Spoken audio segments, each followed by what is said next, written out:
African People's Revolutionary Party for over 25 years. This is my privilege and honor to introduce you to Dr. Mjiba Frehiwot.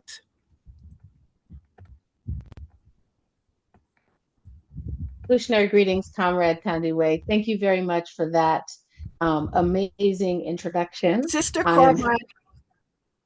Yes, can you hear me?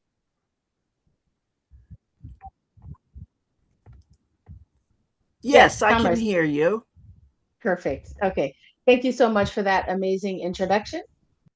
I'm grateful for the opportunity to be able to facilitate or moderate this panel today.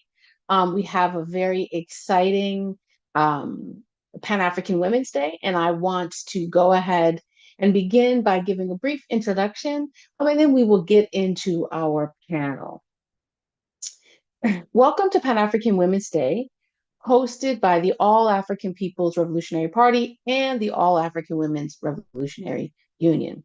The A-APRP is an international Pan-African political party founded by Osagyefo Kwame Nkrumah in the Handbook of Revolutionary Warfare, published in 1968. The A-APRP has chapters in organizing areas in many countries across the continent, parts of Europe, and in the Western Hemisphere. We in the A-APRP recognized early on that we needed a women's wing to address the internal and external contradictions affecting our party. This includes race, class, and gender. These struggles resulted in the formation of the All-African Women's Revolutionary Union in 1980. We are happy you are here with us today as we celebrate the 64th anniversary of Pan-African Women's Day at our international webinar. Celebrations are going on around the globe, and particularly in the African world. Pan-African Women's Day is not a yearly event. It must be viewed as a daily, weekly, monthly, yearly revolutionary act by all African people and friends of Africa. This is why we're excited to announce that this year's Pan-African Women's Day is being co-hosted by our comrades in the African Party for the Independence of Guinea and Cape Verde, better known as the PAIGC, and the Women's Wing, the Democratic Union of Women of Guinea and Cape Verde, A-AWRU, which was founded in 1961. And since I'm speaking about the PAIGC and A-AWRU, I also want to remind us that we do have translation in this webinar. So there should be a globe icon at the bottom of your screen. Please click it to either go to French, English, or Portuguese. Pan-African Women's Day has a glorious history. It was inspired by several early Pan-African women's organizations that gathered momentum as African liberation movements advanced. Women from many parts of Africa met to create a shared platform for solidarity and mobilization, an initiative which served to unify women across borders and translate their demands into collective action. This cross-border organizing accumulated in a landmark meeting where delegates decided to unite and form what became a lasting women's organization and movement, the Pan-African Women's Organization, PAWD. And we will also hear from the current president of PAWD in this webinar. The first Continental Women's Organization, PAWO, was created on the 31st of July, 1962 in Dar es Salaam, Tanganyika, later Tanzania. And we know that Tanzania became Tanzania when Tanganyika and Zanzibar united. The participants came from 14 liberation movements and 10 independent African countries. The PAWD's first Secretary General was our immortal sister and comrade, Janine Martin Sisi of Guinea, who remained in that post until being called to serve on the UN Security Council. Pan-African Women's Day was officially institutionalized at the PAWD Congress in 1970.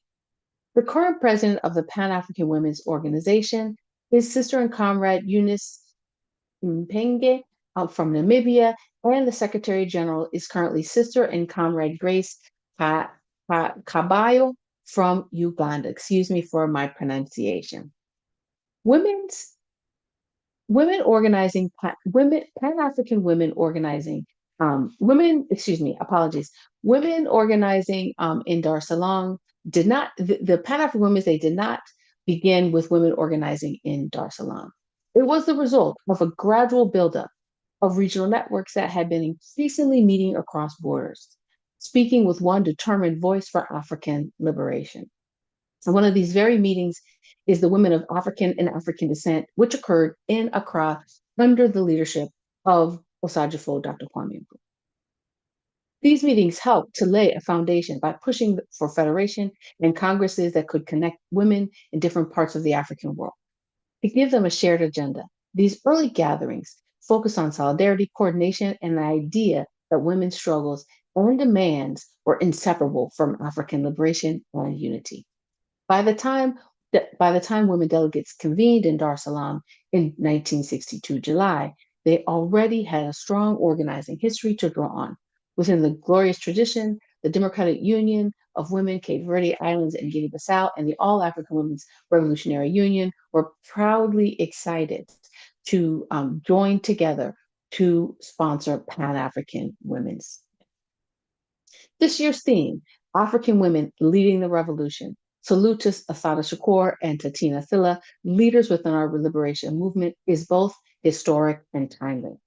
The current Pan-African revolutionary movement spans over 5 centuries. There are reports of resistance as early as the beginning of the Arab, Islamic, and transatlantic slave trades across the continent.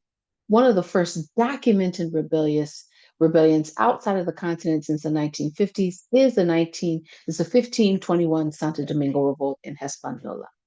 In the northern part of Ghana, in Salaga, there were also documented of moments of resistance against the institution of slavery, but more importantly, against what we know is the beginning of the capitalist and imperialist project. Central to all of these struggles against oppression was the courage and commitment of women, not as auxiliaries to the revolution, but as central actors. Unfortunately, because we write and tell history from a pro-Western and Eurocentric approach, we tend to erase contributions of women and embrace a retelling of Africa's history that embraces the anti-human characteristics of capitalism and imperialism. However, if we quickly look up anywhere, we will see that women and marginalized genders have been central to the revolution. We can find several women we may know, such as Nanny of the Maroons, an African based in Jamaica who was a guerrilla freedom fighter, and Queen Nzinga of Ndongo and Matamba, who had the courage to fight back through military and diplomatic resistance against the Portuguese. We also have more contemporary women, such as the women of the Algerian Revolution, who were part of the FLN, or the women of what we know of the women in what we know today as Ghana, such as Hannah Kojo, who was instrumental in Ghana's liberation, or the Makola Market women, who basically financed the operations of the Convention's People's Party. We can also go to Tanzania and identify Bibi Titi Mohammed, who alongside Julius Nyerere helped to liberate what we know as Tanzania today. The gallant Assata Shakur and Tatina Silla, who are being honored at this year's ALD celebrations, are key members of the larger Pan-African movement and global anti-imperialist movement. Assata Shakur is a daughter of Africa and the diaspora who came to fame because of her resistance in the US against the US imperialist state, but she's far less known for her continued contributions to the revolution in Cuba, where she spent over 40 years. She is living proof that the Pan-African Revolution should not be limited to a local geographic area, but is a global movement. Tatina Silla, based in what we know as Guinea-Bissau, is a pivotal figure in the revolution in Guinea-Bissau and Cape Verde, and in the larger Pan-African Revolution. What she represents for all revolutionaries and justice-loving people is the ability to fight for a better future despite the obstacles placed in our way. In this case, brutal colonialism from the Portuguese, but more importantly, the contemporary and historic impact of slavery, colonialism, neocolonialism, and imperialism on African people worldwide. Today, we not only celebrate the gallant contributions of these two pivotal women, but we also recognize that women today are contributing to the Pan-African Revolution, one moment and one act at a time. We must acknowledge that the collective Pan-African project is needed to achieve this objective, which we in the All-African People's Revolutionary Party identify as the total liberation and unification of Africa under scientific socialism. This year, Pan-African Women's Day has 4 key objectives. The first is to politically educate the masses of African people about the history of Pan-African Women's Day, A-APRP, A-AWRU, the PAIGC, and A-AWRU, while establishing their relevance to the objective of Pan-Africanism. We want to intensify the recruitment and retention of African women and youth into the various organizations. We want to institutionalize quarterly ideological seminars with the All-African Committee for Political Coordination's Women's Wings, starting in September 2026, to coincide with the 70th anniversary commemoration of the founding of the PAIGC. Again, A-APRP and PAIGC are one. And lastly, we want to build collective consciousness and coordinated action to intensify global organizing against Zionism, capitalism, imperialism, neocolonialism, and all of their oppressive systems, with the goal of defeating them, understanding that the struggle against imperialism can succeed only through coordinated political action by people everywhere. We know we will not achieve these objectives today, but because we acknowledge the Pan-African Women's Day is a daily, weekly, monthly, and yearly project, we can achieve them. I am honored to serve as your moderator today for the 64th anniversary of Pan-African Women's Day, and I hope you enjoy the program. So as we begin to get started with our program, we have a exciting event, 2-hour event coming up. Apologies.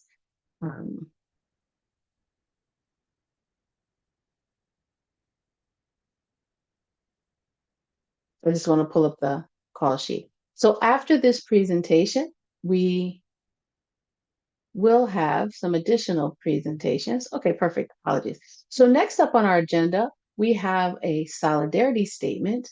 And I want to go ahead and read the solidarity statement from an organization called Decolonize Sudan. Want to make sure if our comrade Sarah El-Bakari is available and ready to do their solidarity. Our comrade Sarah is here. Wonderful. Just a second, Sarah. Let me properly introduce you because I want to ensure that you get all your flowers. So as our comrade Sarah is readying herself, let me pull up her apologies, comrades. I want to make sure that I can properly introduce Sarah so that she is as significant. Everyone knows how significant she is. Okay, here we go.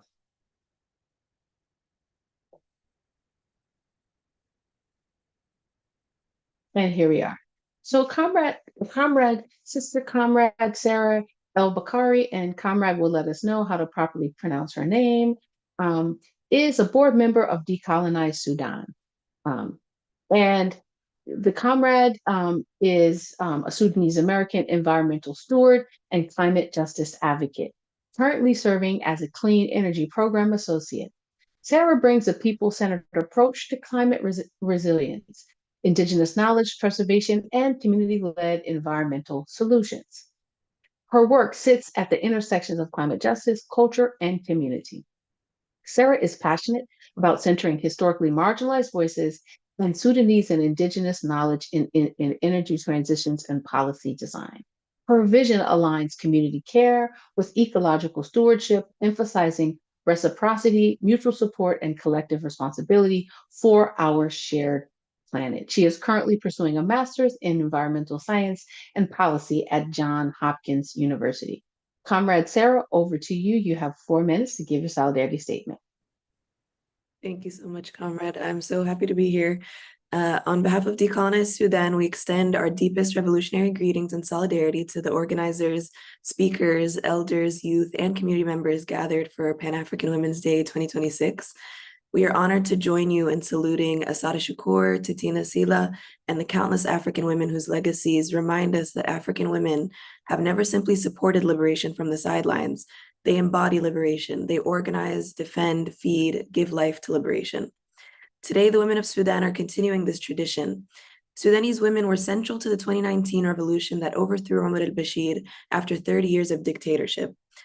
Women organized demonstrations, neighborhood committees, political education, food distribution, medical care, legal support, and protection for their communities. As the situation in Sudan shifted from revolution to genocide and imperial siege, so too did women's roles. Women stepped up to sustain our communities and create survival systems, maintaining social cohesion, access to food, care, and safety. As Ala Salah, the icon of Sudan's revolution, stated, the world saw Sudanese women in the revolution, but is not seeing women today. Resistance is not just in chants and slogans, but is in preserving life itself. Any liberation movement that does not have at its center women and is led by women is not a movement that can sustain itself. And as we move from understanding women as the backbone of survival in the current moment, we also have to be clear about the reality women are facing. Sudan is experiencing one of the most devastating campaigns of genocide in the world and in modern history. The RSF militia, acting on behalf of the United Arab Emirates and Western powers seeking to control land and extract resources, have carried out genocide of the indigenous Sudanese people, destabilization of the Sudanese state, and violent occupation of Sudanese land. The RSF targets women with violence because, as they themselves state, in order to control the society, you must control the woman. As a Sudanese women-led collective based in the United States, Decolonized Sudan understands that our responsibility is to organize from within the belly of empire. Our work is directed at the systems here that facilitate the annihilation of our people, US sanctions and weapons transfers to their UAE client state. We also reject attempts to present UN military intervention as the solution to African crises. We demand an end to the genocidal RSF militia and an end to imperial aggression that will come at the hands of Sudanese people. We must defend the right of African people everywhere, from Sudan and Congo to Burkina Faso, Haiti, and within the US, to build futures free from colonial domination. We salute the African women who came before us, those who are organizing today, and those who will inherit the struggles we are building. Free Sudan and free Africa from imperialism. Thank you so much for having us. Comrade Sarah, thank you so much for that amazing solidarity statement. And I'm sure the audience will join me in giving you a virtual clap, but also recognizing the significant role that Sudan plays and the Sudanese women play in this revolutionary moment that we're in, this Pan-African revolutionary moment, as well as the central role that climate justice plays. We're reminded that climate justice is an Pan-African issue, and it's an issue that impacts women more than it impacts the global world. So let's all put our hands together for Sarah, thank her for this amazing solidarity statement, and let's get behind Decolonized Sudan as they do their work throughout the global African world. Thank you, Comrade Sarah. We're very grateful. So next on our agenda, we have our panel. And we also have to remind our panelists and myself to speak slowly because we do have interpretation. If you, all of us should be in one of the 3 language channels. So please go to the bottom of your Zoom page, hit the globe icon, and you will be able to see whichever most appropriate language will work for you. So I'm excited to invite 4 amazing panelists, each which will have 10 minutes to give an intervention around our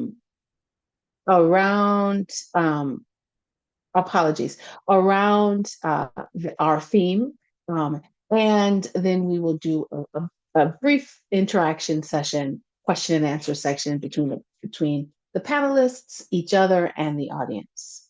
So our first panelist is our comrade Gabriel Castillo, who is the second secretary at the Cuban Embassy and is a member of the Cuban Communist Party of Cuba.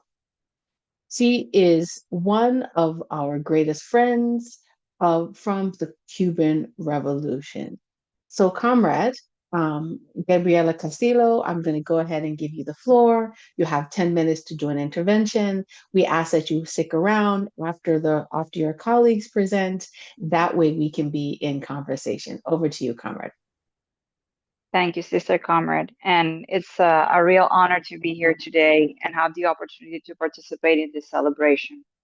And the honor doubles because this week has been very special for Cuba, the solidarity movement with Cuba, and the solidarity movement, the anti-imperialist movement around the world, because we celebrated this week the 100th anniversary of Fidel Castro's birth, the leader of our revolution and the person that shaped the modern, how people understand Cuba today. So as I said, this is a particularly meaningful moment for my country. And regardless of any political views, I think there cannot be a serious conversation about Cuba without recognizing the immense historical impact of the men who shaped so much of our country's modern history. And for Cubans, particularly now, remembering Fidel is not simply about looking back.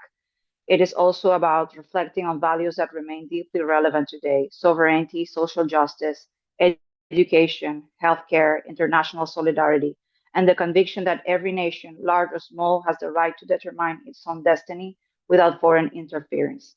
And also something that Fidel and the leadership of the revolution understood from the first moment in 1959, that the revolution must be feminist or it's not a revolution at all.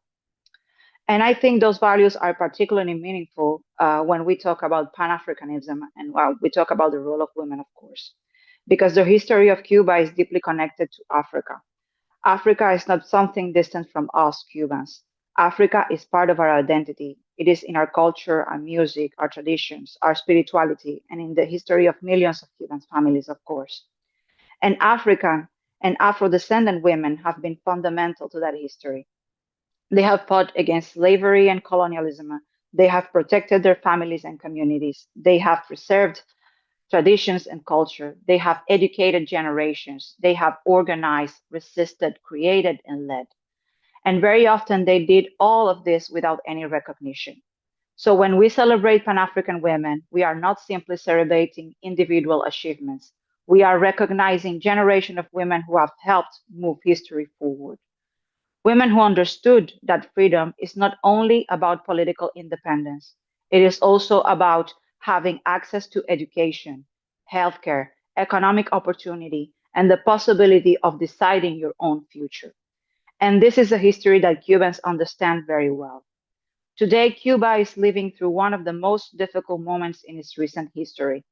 Our families are enduring long power outages. Hospitals are struggling to obtain medicines and equipment. Transportation is almost impossible. Access to basic goods has become increasingly difficult. And these hardships are real, and every Cuban family carries their weight. But they are not simply the result of fate. For more than 6 decades, Cuba has been subjected to a US economic blockade, and in recent years, we have seen an intensification of financial, commercial, and energy restrictions.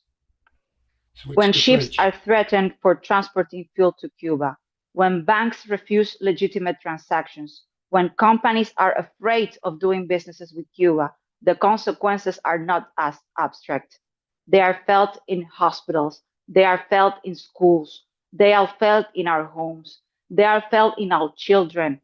Imagine Cuba, a country with a free healthcare system since 1959, is facing right now the double of the children's mortality rate because of the energy blockade against our country. They are felt by mothers trying to feed their children, by doctors trying to treat their patients, by teachers trying to keep their classrooms going, and by families simply trying to get through the day. And I think this is particularly important when we talk about women, because in times of crisis, women often carry a disproportionate part of the burden. So when we talk about the impact of economic sanctions and the blockade, we have to remember that behind every economic statistic, there are real people. And very often, women are carrying much of that burden. That is why Cuba continues to say with conviction, let us live in peace. Let Cuba live in peace. Let the global South live in peace. Cuba is not a threat to the United States. Cuba is not a threat to anyone. Our history tells a different story. When disasters strike, Cuba sent doctors, not bombs. When epidemics spread, Cuba sent healthcare professionals. When countries need teachers, engineers, or scientific cooperation, Cuba shares what it has, even when what it has is very little. That tradition of solidarity is deeply connected to our relationship with Africa. For decades, Cuba and African countries have shared not only diplomatic relations, but people to people connections. Thousands of African students have studied in Cuba. Cuban doctors, teachers, engineers, and other professionals have worked across the African continent. And many of those relationships have lasted for generations. For Cuba, solidarity has never been simply about what we can give. It is about recognizing that the dignity of one people is connected to the dignity of another. And I think that is one of the most powerful principles of Pan Africanism. The idea that our struggles are connected, that what happens to one community matters to another, that we cannot build a just world by leaving entire peoples behind. And women have always understood this. Women have been among the strongest builders of solidarity within families, within communities, between movements, and across borders. They have built bridges even when governments build walls. They have maintained relationships even during periods of political tension. And they have kept alive the idea that another future is possible. That is also what we see in Cuba today. At the same time that our country is facing enormous economic pressure coming from the US government, Cuba is changing, is reinventing and being resilient. We are implementing economic reforms and looking for new ways to make our economy more productive and sustainable. We are doing this while trying to preserve the social achievements that generations of Cubans have worked and sacrificed to build. And despite everything, Cubans continue creating. Scientists continue researching. We are almost there to find a cure to Alzheimer's. Farmers continue planting. Teachers continue teaching. Doctors continue treating patients. Artists continue imagining. And young people continue dreaming. I will say proudly that even in this very challenging situation in Cuba, we recently graduated more than 30,000 new professionals in our country, doctors. Among them, 300 young Palestinians and 12 young Americans. Because resilience is perhaps one of the greatest resources our country possesses. And when I think about resilience, I think about women. I think about Cuban women, African American women, and women through the diaspora who have faced circumstances that could have broke them, and instead they built something beautiful, something strong. They built families, they built movements, they built institutions, they built communities, they built futures.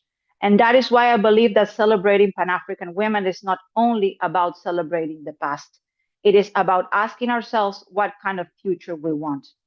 Do we want a world where women are simply invited to participate? Or do we want a world where women have the power to shape the decisions that affect their lives? Do we want a world where African and Afro descendant women are celebrated for their resilience because they have survived inequality? Or do we want a world where they have the opportunity to thrive without having to constantly overcome barriers created by racism, sexism, poverty, or discrimination? For me, the answer is very clear. We need to move from celebrating women's resilience to creating the conditions where women no longer have to be extraordinarily resilient simply to live with dignity. And this is where I think the connection between Cuba, Africa, and the African diaspora is so important. Our histories are different, yes, but they speak to each other. Our struggles have different forms, but many of them come from the same basic demand, the right to live with dignity, to determine our own future, and to be treated as equals. So today, as a Cuban woman, as a Black woman, I want to express my gratitude to the women who came before us, those whose names we know and those whose names history forgot. I want to recognize the women who are doing this work today, and I want to encourage the young women who are coming behind us. Your voice matters, your history matters, your experience matters, and your dreams matter. We cannot build the future without us, without you. So on this Pan-African Women's Day, let us continue building bridges between Cuba, Africa, the Caribbean, the diaspora. Let us continue defending solidarity over isolation, cooperation over confrontation, and dialogue over division, sovereignty over imperialism. And let us remember that solidarity is not weakness. Solidarity is our greatest strength. For Cuba, Africa is not simply part of our past. Africa is the core of our nation. And the women who have carried that history forward are part of the reason why we continue believing in a better future. Thank you for allowing me to share this moment with you today, really. Happy Pan-African Women's Day. La lucha continúa y la victoria es cierta. And from Washington, D.C., I send you all a very warm embrace with the hope that we continue learning from one another, standing with one another, and building together a future worthy of the generations that came before us. Thank you. Thank you, Sister Comrade Gabriela Castillo. And you all will agree with me that we started with Cuba because Cuba has been a friend to Africa since the establishment of the liberated, independent Cuban Communist Party. And I can attest that in Ghana, there are doctors throughout the country, and these doctors are not necessarily in the capital cities. They're in rural spaces, they're in villages, they're in spaces where there are very few doctors. And so, on behalf of both the All African People's Revolutionary Party and All African Women's Revolutionary Union, I would like to thank Cuba, our comrade Gabriela, as well as the Cuban people for always being both a friend, comrade, a sister, a brother, a sibling to Africa. Because as you said, Cuba is Africa and Africa is Cuba. Thank you, comrade. Let's put our virtual hands together for our comrade. She will be coming back for question and answers. Also, I want to remind us that we will be opening the floor to be in conversation with our panelists. And so if you have questions, please put them in the chat in an effort to be as inclusive as possible and collective as possible. We will take several questions from the audience. So please get your questions ready so that we can bring you into the conversation. Thank you, comrade. We'll be seeing you again shortly. So we're really excited to have our next speaker, who is going to speak on behalf of the All African Women's Revolutionary Union. Our speaker is Comrade Bawala Chilombo, apologies again if I mispronounce, who is a comrade and member of the All African People's Revolutionary Party and All African Women's Revolutionary Union, who is based in Zambia. And our comrade has made major contributions building the A-APRP in Southern Africa and is currently a professional fashion designer and seamstress in Zambia and has won several awards, including the Reds African Fashion Designer Award in Zambia. She was twice awarded by the Five Roses Tea as a Woman of Excellence in conjunction with Radio Phoenix Zambia. Above all, our comrade is passionate Pan-Africanist. And we're excited to have our comrade speak because this demonstrates that we can do Pan-African work from fashion to the university to revolutionary organizations. Over to you. I hope that you can open your video and mic and you have 10 minutes to deliver your speech. Thank you so much. Can you hear me? We can hear you, but we can't see. There you go. Okay, let's see. You can see me? We can hear you. We can't see you. Can you open your video? If not, it's fine because we also understand there might be bandwidth issues. But if you can open your video, we'd be grateful. Yeah, I'm trying to I would have to go to settings. Sorry about that. So No sorry worries. about it. Comrade, Yeah. go ahead forward. We understand the situation. Technology isn't always our friend. Over to you for Thank you 10 so minutes. much. Yeah, thank you. So what I'm going to talk about is before enslavement, that this is something that we need to sit down and think through, that people sat down, they had meetings before slave trade came. People consciously made a decision to sit down after they had come to Africa and surveyed and looked at what we had, the mines that we had, the gold mines and the minerals and everything. They were coming as our friends. And then they went back to plan on how they will come and enslave our ancestors. This did not happen in a spur of the moment. It was planned for years. They were planning this. So that is where we are coming from people who sat down to plan on how they'll come and kill our ancestors and take over Africa. So when they came now to set up the enslavement system and everything that they did, they had already planned it out. And when they came by the shores of Ghana, those shores that we see in Ghana, those were trade ports. They were trading with our ancestors. Our ancestors were clueless that people will come and enslave them. And that is what happened. So when they did that, what we need to realize is that they did not come and do that so that they can stop. No, people don't plan to enslave a people for decades just to let them go in the end. No, because they knew they'll need our resources for centuries and centuries. Here we are talking 400 years, and they are still minting off Africa. They are still taking away from Africa. So when they came now and set up all these businesses, they came and gave Africa their education system after they learned from our ancestors in Kemet and along the Nile. They learned about a lot of our civilizations. They went and rewrote the education system, and they came back. They also brought religion. And they came back and brought us these systems which have made us docile. Why do I say we've become docile? Because the same people who said that we'll walk on gold in heaven are the same people taking the gold that we walk on.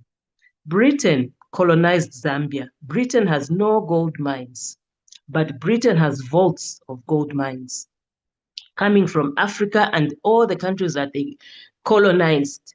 Almost half the globe was colonized by Britain. Then after they said that, no, they've stopped slave trade and they've abolished slave trade, that was a lie. They knew that they brought the systems, the education system, religion, and all the things that they wanted to take control of us mentally. They had put them in place. Then they said, okay, now you can have your freedom. Did they leave Africa? No, they didn't. That's why they even put in the embassies. They were still in control, and they still are in control. Why do I say so? They brought us democracy as well. Patrice Lumumba was democratically elected in the Congo. He refused to abide by the laws that they had put in. So we need to remember that even when they said, okay, now you are independent, they didn't leave us alone. They didn't go back. Because after centuries of planning on how they'll take over Africa, it's not possible that they can just say, okay, now you're independent, we are going back. Going back to what? To snow? No, they were just going to just put a face of a black leader and still take control. But then they found someone like Patrice who refused. He said, no, I will do things my way. I will look after the resources my way for my people. You will listen to what we have, what we'll have to offer you. And that annoyed King Leopold of Belgium. It annoyed the CIA, and they had him assassinated, they had him killed. We all know that they always bring up a front so that people think that, oh, it's the African who has killed this man. But it's all documented, even Confessions of an Economic Hitman, written by John Perkins. It's all over YouTube. He says that we organized the wars in Africa. He's a former CIA agent. So when they did that, they killed Lumumba because he refused. So all the countries in Africa who think they are independent, we are not independent. They are still running the show. That is why they also killed Thomas Sankara, because Sankara was like, no, this thing can be done properly. Let's do it this way. And what did they do? They assassinated him and put in Blaise Compaoré. Now we also look at Burkina Faso right now today. Ibrahim Traore did his homework. And this is what I've been telling all other leaders. The other day I had a meeting with one of the people standing to be an MP. So I said, you know what? You are fighting the wrong people. Look at what Ibrahim Traore is doing. He knew that when he takes over, he has to put up his arms. He has to bring in the warfare, the military. They had nothing when he became president. And that is why he has now the backing of the army, proper backing, proper equipment. We need that in Africa. All African countries need that. They don't need foreign armies to come in to settle in Africa. No, we need our own armies so that what? We can protect ourselves from the imperialists. Not that we want to go to war, no, to be ready that they will attack us once we take ownership of our resources. One thing also we also need to realize is that even these the descendants of the colonizers that came and enslaved and killed our ancestors, they know the secret. That's why they are not leaving. They also don't leave. They don't say, oh, our ancestors were wrong. They shouldn't have done this to you. No, it's always us who are going to them asking for, let's resolve. You need to apologize. We need, you to pay for reparations. You see, they are not sorry. They know they need to take over Africa. They know the secrets. Now, for them to apologize and for us to set our terms, it means they'll come down from the high horse. They will no longer be white supremacists. You see what is happening with France. So it means they'll come down. They will no longer be the supreme race, as they say, because it's through Africa's minerals that they've gained the power that they have. So now, lastly, I would like to just pay homage and honor to all the women, the children who have not been documented, who fought for Africa's liberation, who were in the forefront, who were buried in mass graves, which are not even identified. It is to those women and those children that I would like to, to honor and just remember them, that even as we go on with our fight as women in this liberation struggle, we remember the ones that have not been documented, that played a part in fighting for our liberation. Thank you so much. Thank you so much, Comrade, for that excellent presentation. And we are excited about you situating this current struggle, particularly around Pan-African Women's Day, in the history of the colonial project, but also in the history of the resistance of African women to colonialism, and how this project it impacts both the contemporary African landscape and how it should enable us to use this information to begin to advance our Pan-Africanist strategy. And I think it's important that we hear from comrades on the ground who are in the middle of this conversation on a daily basis. And this is why we're excited to now bring Sister Comrade Valentina Mendez, who is the Secretary General Adjunct of the Democratic Union of Women, Guinea-Bissau, for the women's wing of the PAIGC. She's a medical doctor who studied in the ex-USSR and serves as a coordinator of the PAIGC medical clinic. We see the linkages. We see the linkages between medicine and the work that Cuba is doing in Africa and our current speaker. She comes from a revolutionary family with her mother,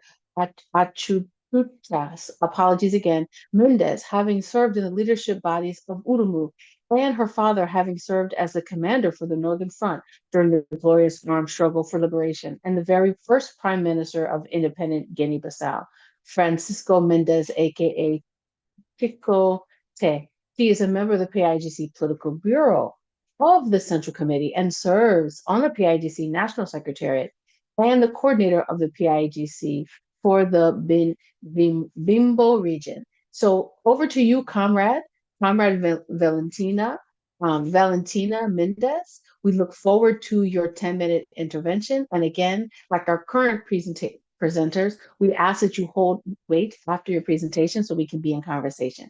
Over to you, Comrade.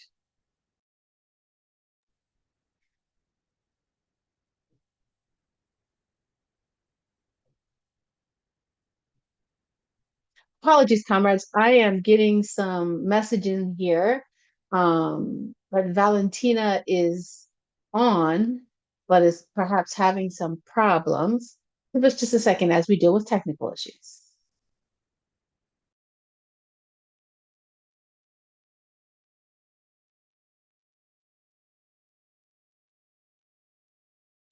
If our tech team can roll the cultural performance from the beginning of the show of the pre-show, we'd be grateful while we sort this out in the background. Thank you.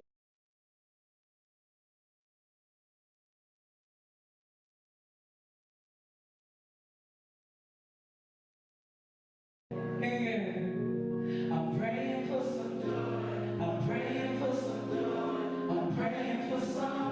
We're gonna start it. There goes another second. I feel it wasted now. Caught up in all the questions, but no one's asking how. How can I feel the laughter? How can I make this fun? My inner child needs healing. I know I'm not the only searching for that. Something deeper. Life I know could be so much sweeter, but there's still no end in sight. Been fighting my whole life for what I've given my all. In time, the answers will come. Are you ready? I'm praying for some joy. I'm praying for some joy. I'm praying for some joy, joy, joy, joy. I'm praying for some joy. I'm praying for some joy. I'm praying for some joy, joy, joy, joy. Oh, stitch back another second as we reclaim it now. Our future's in the making, and you can't stop me now. I fight for liberation. This time I'll scream it loud. Trapped in this broken system, I think it's time we burn it, searching for that something deeper. Life I know could be so much sweeter. Uphill climb, but there's still no end in sight. Been fighting my whole life, asking God, please won't you save me? Working on my team, had to stop for the breeze. I open my heart and clear my mind now. Tap back in, let the lessons sink in. I've opened my heart and let the joy rain. Are you guys ready? I'm praying for some joy. I'm praying for some joy. I'm praying for some joy, joy, joy, joy. I'm praying for some joy. I'm praying for some joy. I'm praying for some joy, joy, joy, joy. I'm praying for some joy. I'm praying for some joy. I'm praying for some joy, joy, joy, joy. I'm praying for some joy. I'm praying for some joy. I'm praying for some joy, joy, joy, joy.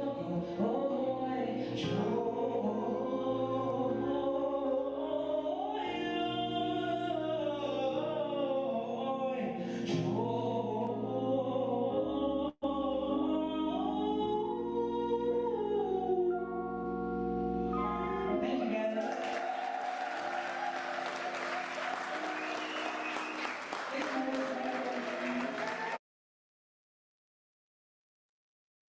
So much for that cultural interlude. I think that this also reminds us of the importance of using our culture, and that culture is everything we do, from economics to political systems to music to poetry to language. And so, as we're even thinking about the Pan-African Revolution led by African women, we must also remember that we have cultural artists that are leading the charge and taking us further. While we're waiting for Valentina Mendez, who's having some technical issues, as we know, technology isn't always our friend. we're going to go ahead and invite back our two panelists, the first two panelists, to a bit of an intervention, a conversation. And when we get our third panelist in, we'll break and we'll go ahead and give her an opportunity to give her remarks. So I'm going to invite Gabriela Stilo to open her mic, and Comrade Balue Chilombo to also open your mic. And we're just going to have a quick conversation amongst ourselves as well as amongst the panelists, amongst the audience. So if we can go ahead and ask the host to open up our two panelists' mics, please.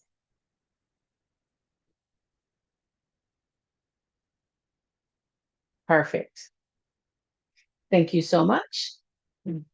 So the first thing that we want to do is we want to, our second comment is not in.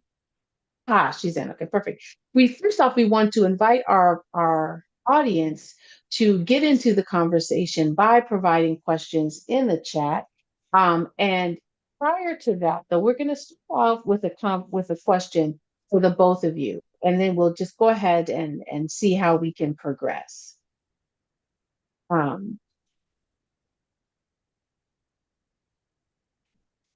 So the first question we want to sort of just dive into the question. First question we have is, oftentimes African women are not represented as political leaders. And this could be in revolutionary movements, this can be in so-called pro-Western democratic dispensations, or this can be in revolutionary parties, or even small Pan-African community organizations. Why do we think that African women are often not portrayed as leaders? And if you all can tackle a bit about what exactly leadership is in your particular organizations. Comrade Gabriela, do you want to start us off?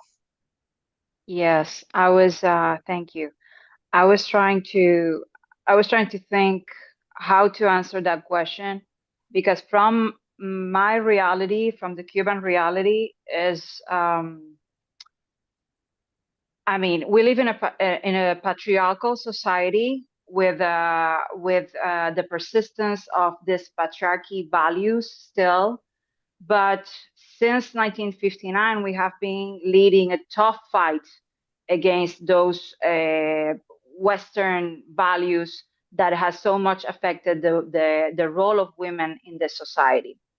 So one of the first things that we did in Cuba in order to overcome that was creating an organization that was focused on advancing the rights of women, equal gender, the role of women in the society. That is the National Federation of Cuban Women, with representation of women from the cities, with representation of women from the countryside, with representation of Black women, recognition of the importance of leadership of women.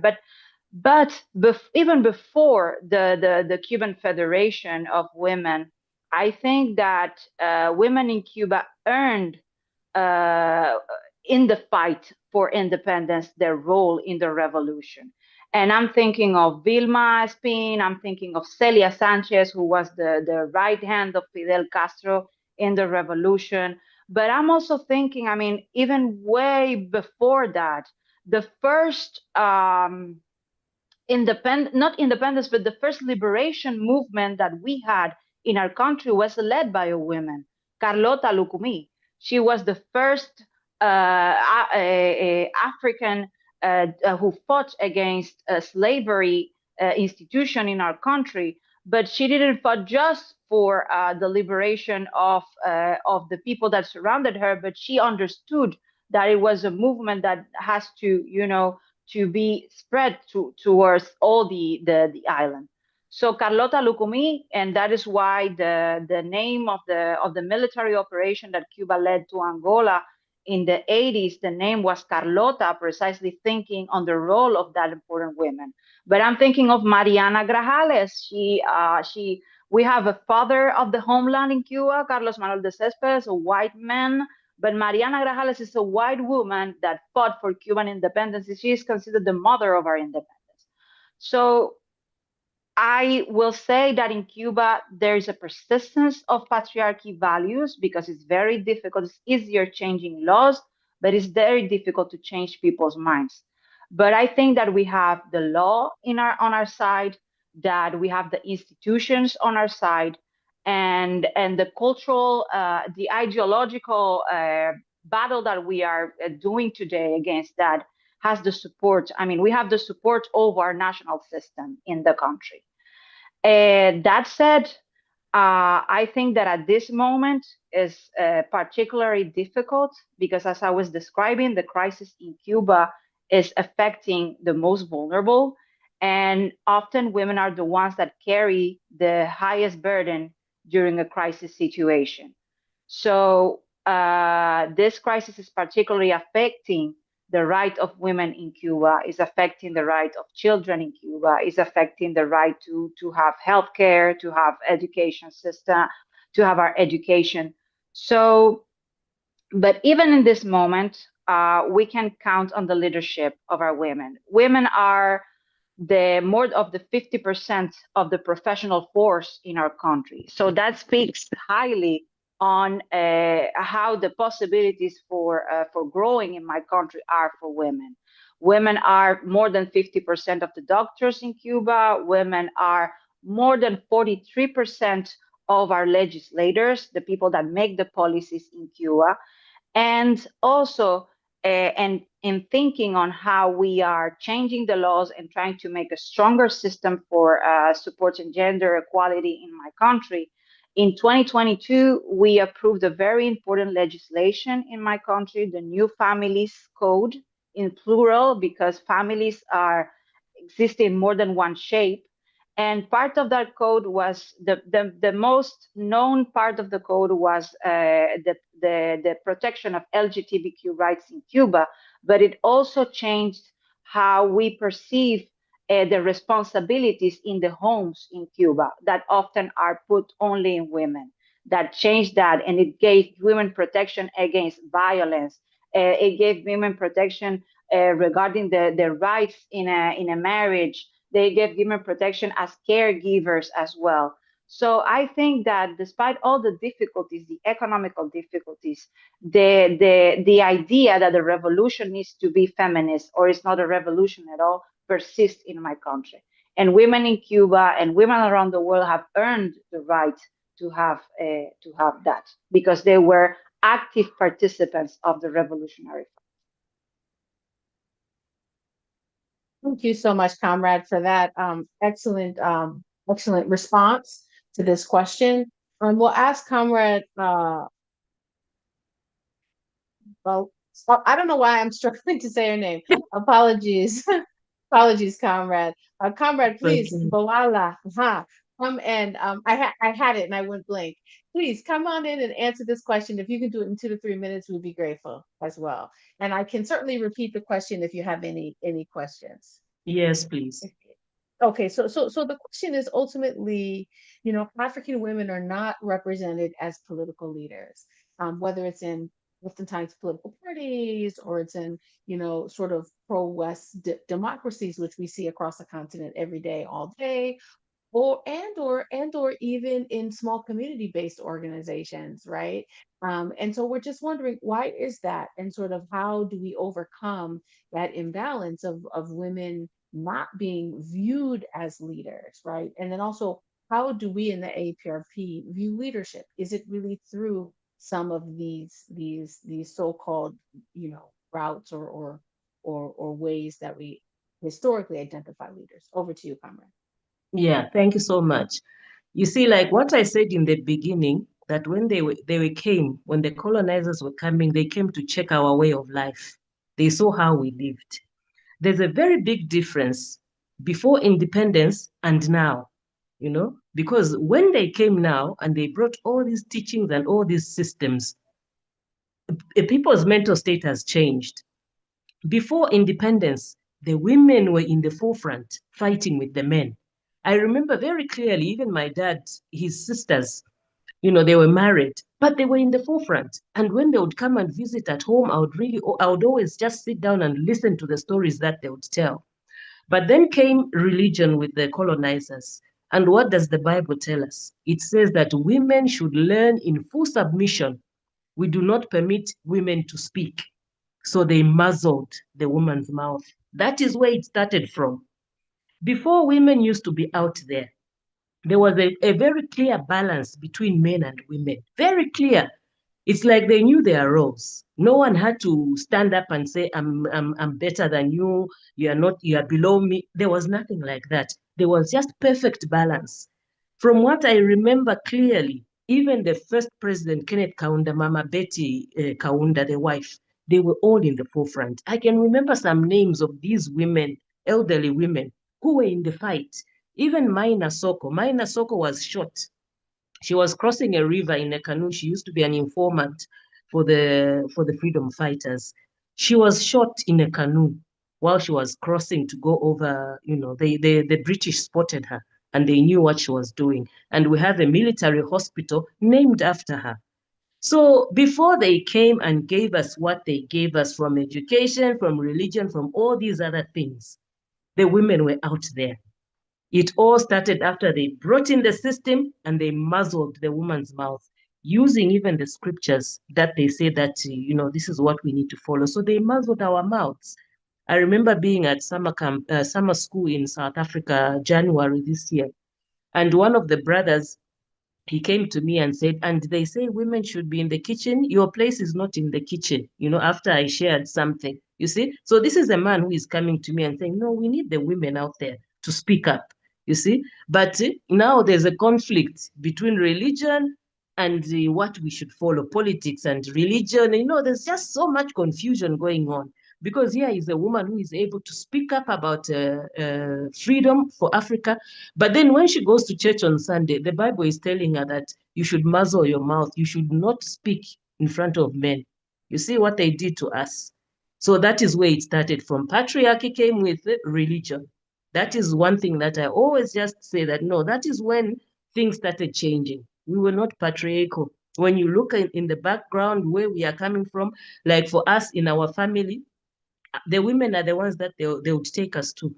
Like you need to go to the elderly woman. There she is. She can talk to you. She can, they used to guide us.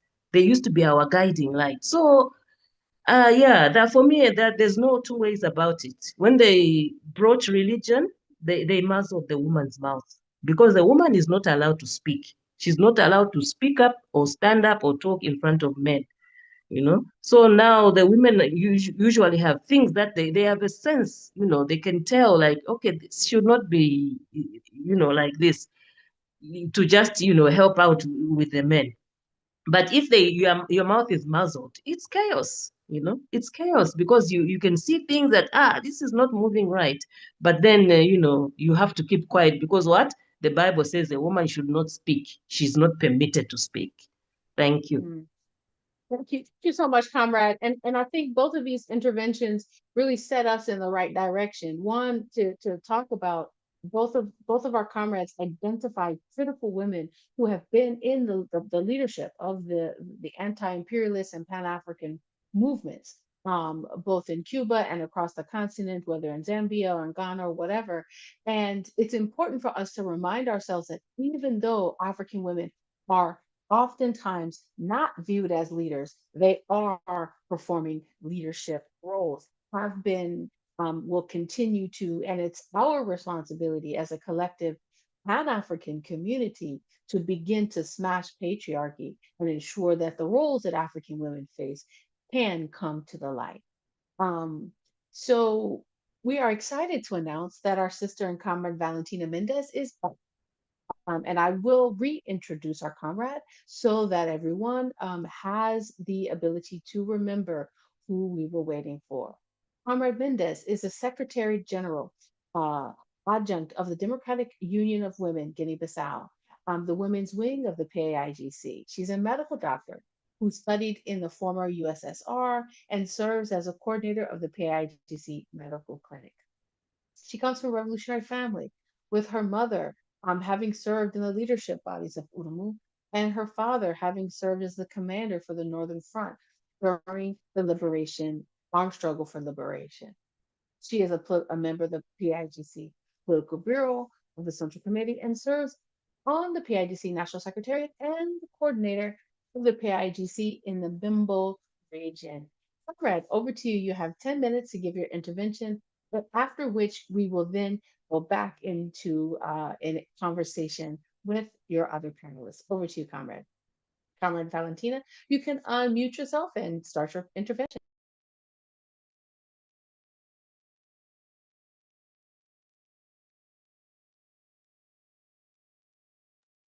Apologies, Comrade, I think you're muted. There you go. Welcome. Welcome. Good afternoon. I not speak English, but I will speak in Portuguese. I don't know if you have a translation for Portuguese for English. All right, we do have translation, so please feel free. Thank you. Thank you. Okay. Okay. Comrade, Comrade, can you please go to the Portuguese channel? You can go to the Portuguese channel as well. Comrade Michaela, can you help guide her, please? Okay.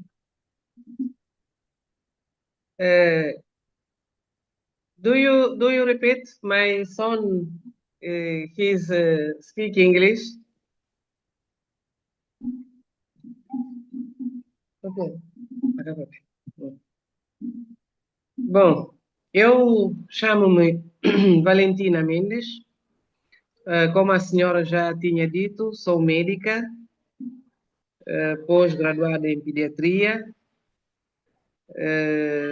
Sou militante e dirigente do PAIGC, partido que libertou a Guiné-Bissau, partido da Amílcar Cabral, dos combatentes da liberdade da pátria, partido amigo dos panafricanistas, de todos os países panafricanistas da África. Tenho um discurso aqui a fazer. Nós agradecemos muito o vosso convite. Tivemos a honra de estar presente neste painel, falar da UDEMU. A UDEMU é a Organização das Mulheres do PAIGC. Foi criado por nosso líder Amílcar Lopes Cabral em 1961, portanto, nas matas, ainda no período da guerra. Repito, é uma grande honra estar aqui convosco hoje para vos dirigir algumas palavras. Há quase 60 anos, no dia 31 de julho de 1962, em Dar es Salaam, segundo as recomendações da Conferência de todas as Mulheres Africanas, Conferência das Mulheres Africanas, em 1961, em Conakry, República Popular da Guiné, ocorreu a Conferência das Mulheres Africanas, que foi realizada na República de Conakry, uma conferência histórica. Antes desta conferência, foi decidido organizar conferência de mulheres africanas em cada área. Movimentos de libertação e países independentes africanos, e reunir-se em Dar es Salaam no ano seguinte, em julho de 62, para criar a Organização Pan-Africana de Mulheres. O mesmo processo ocorreu para jovens e trabalhadores. Ou seja, cada área realizou a sua conferência nacional para criar sindicatos nacionais de trabalhadores e organizações nacionais. O plano era que depois das conferências continentais africanas de jovens trabalhadores e mulheres, para eles formarem uma organização panafricanista de massa a nível continental, para coordenar nossa luta para alcançar uma África totalmente libertada e unificada com o socialismo. A Organização Pan-Africana de Mulheres, a primeira organização continental de mulheres, foi criada em 31 de julho de 1962 em Dar es Salaam. Posteriormente, alterada para a República Unida de Tanzânia, quando a Tanganyika se uniu a Zanzibar. Foi inaugurado um ano antes da Organização da Unidade Africana, a OUA. Os participantes vieram de 10 movimentos de libertação, incluindo o Partido Africano da Independência da Guiné e Cabo Verde, o PAIGC, partido criado por Amílcar Cabral. Assim como o Partido Democrático da Guiné, da República da Guiné, Convention People's Party, Partido Convenção do Povo, CPP, FLN, Argélia e outros. E 14 países africanos independentes, incluindo Guiné, Gana, Mali, Egito, Argélia, Tanzânia e outros. O primeiro secretário-geral da PAWD foi nossa irmã, nossa camarada, imortal Jean-Martin Cissé, que foi da Guiné-Conakry. Ela permaneceu até ser nomeada para o Conselho de Segurança das Nações Unidas para servir como a primeira mulher no mundo e, posteriormente, a primeira mulher presidente do Conselho de Segurança da ONU. Não vou estar aqui muito a falar da história da organização, que as mulheres, a maioria das mulheres que estão a participar nesse encontro têm conhecimento da organização. Vou aproveitar este painel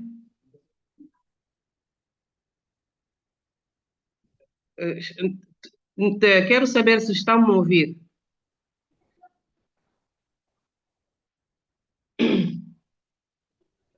Estão a ouvir? Sí. Muito bem. Sí. Yeah. Do you listen me? Yes, please. Thank you. Quero aproveitar aqui falar da nossa organização da UDEMU, que é a União Democrática das Mulheres, como já tinha dito. É uma organização criada por Amílcar Cabral no tempo da luta de libertação. A UDEMU foi chefiada por nossas heroínas nacionais, a camarada Francisca Pereira. Ao longo dos anos, teve membros como a nossa heroína nacional, camarada Carmen Pereira. Teve como membro camarada Teodora Inácia Gomes, a nossa mulher incansável, combatente de liberdade de pátria, ainda está entre nós. Agora está a ser chefiada pela camarada Matilde Ndeki, que é a nossa secretária-geral da UDEMU, da nossa organização das mulheres do PAIGC.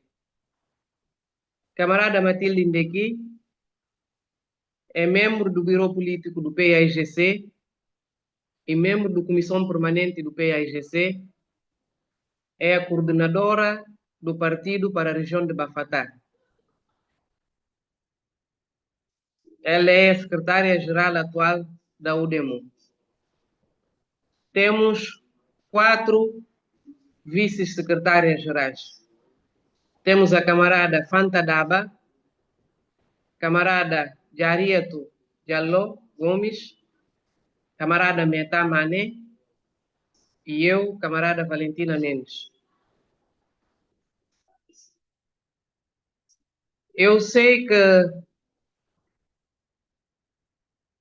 em todo o ano fazem-se essas conferências de mulheres panafricanistas. A nossa antiga secretária-geral, a malograda camarada Nyamana Ntambanyase, teve o privilégio de participar num dos painéis deste encontro. Ela teve a oportunidade de falar-vos da nossa organização feminina, mas agora eu vou aproveitar para falar da nossa situação atual, da situação do PAIGC e da situação da Guiné-Bissau.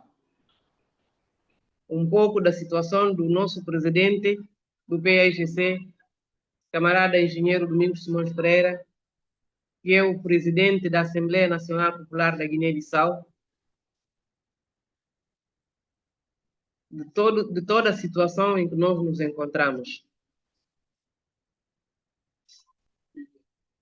A Guiné-Bissau, como muitos sabem, eu espero que a Organização Panafricanista da Mulher, da Mulher Africana,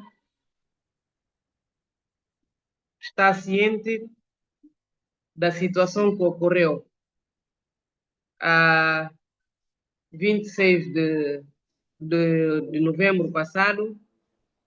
Tivemos umas eleições presidenciais e legislativas em que nós votamos. Na véspera do dia do anúncio dos resultados, houve um golpe de Estado manipulado pela força que estava a governar o país. A partir daí, a Guiné-Bissau quase perdeu o seu rumo. Estamos a viver num clima de medo, num clima de tensão e num clima onde nenhum de nós sabe o que irá acontecer amanhã. O presidente do PAIGC, o camarada Domingos Simões Pereira, foi raptado 2 vezes, foi posto em prisão domiciliária. Durante 240 dias, o camarada Domingos Simões Pereira não teve liberdade. Agora, estamos prestes a ir a um referendo que os atuais governantes decidiram que devemos ir a um referendo. Um referendo em que ninguém sabe o que vão nos propor a votar.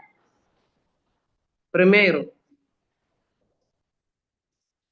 o referendo não está na nossa Constituição. Nós temos uma Constituição que vigora no país desde que o país conheceu a democracia. Temos ido às eleições de 4 em 4 anos, temos escolhido os dirigentes do país, temos escolhido os presidentes do país, mas agora o que está a vigorar na Guiné-Bissau é um clima de terror, um clima de medo, um clima de apreensão. Cada um pode ser preso. Eu hoje, estando aqui a falar, posso ser presa amanhã pelas palavras que vou dizendo. Nós acompanhamos a Organização Panafricanista da Mulher. E nós, como mulheres do PAIGC, como mulheres da Guiné-Bissau, pedimos o vosso apoio, pedimos que conheçam a realidade da Guiné-Bissau. Pelo que o povo guineense, pelo que a mulher guineense, a mulher patriota, a mulher heroína guineense que fez a luta da libertação nacional, pelo que está a passar. No mês de setembro, vamos celebrar os 70 anos do PAIGC. É o partido fundado por Amílcar Cabral e mais 4 outros camaradas. É o partido... Comrade, please, Comrade, apologies. I don't want to stop you, but we do have to ask you to close.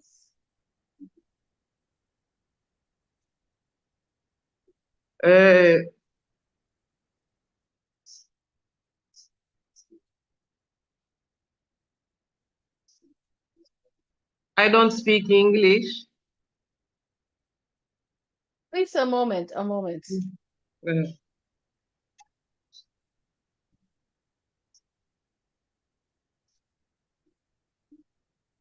Comrade Michaela, I think you need to go to the, can you go to the original audio? That one may help us.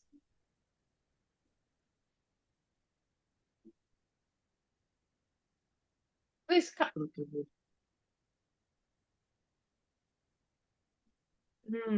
Comrade Valentina. Yes. Please, can you finish? Please, can you finish?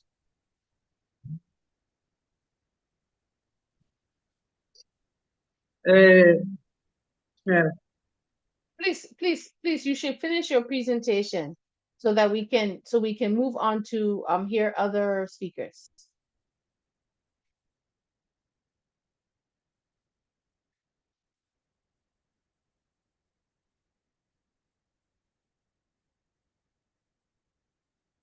Please, Comrade Valentina, you're muted.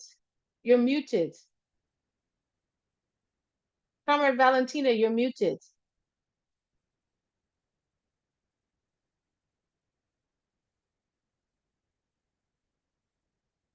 Just a second, colleagues, comrades, we're having some technical difficulties. We will sort that out shortly.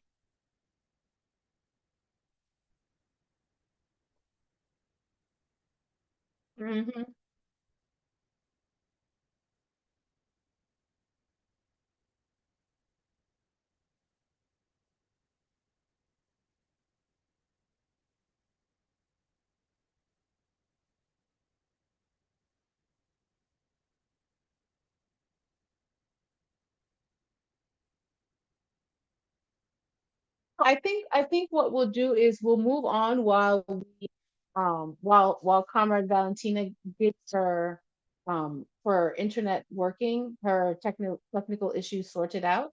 I think she's having a problem unmuting herself.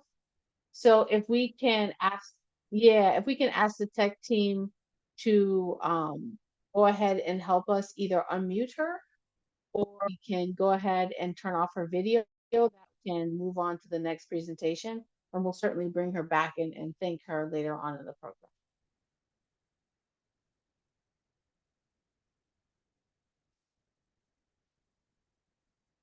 So we welcome our tech team to help us out here.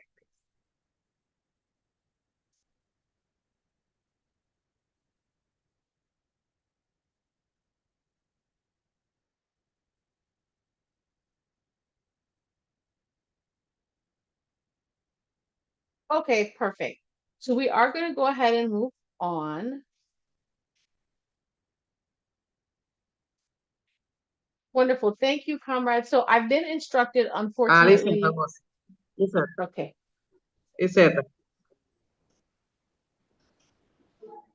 Again, apologies for the technical difficulties that we're having here. As we know, technology isn't always our friend. So I have been instructed that we do need to move on from this panel because we want to respect the time that we gave, which is this is a 2-hour program. And I want to just do a very quick summary of a very quick summary of the panel. That way we have an opportunity to remember who spoke to us, but also some key takeaways. And then we'll move on to the next section of the panel. Of course, we heard from our comrades in Cuba who talked about the importance of women in the Cuban Revolution and how Cuba and Africa are one, and we should be looking to Cuba for their direction around cutting edge legislation such as the Family Act that recently came on board. That was one thing that I took away from the presentation in Cuba, as well as the fact that Cuba, as a nation, is tackling the issue of African women not being acknowledged in their leadership.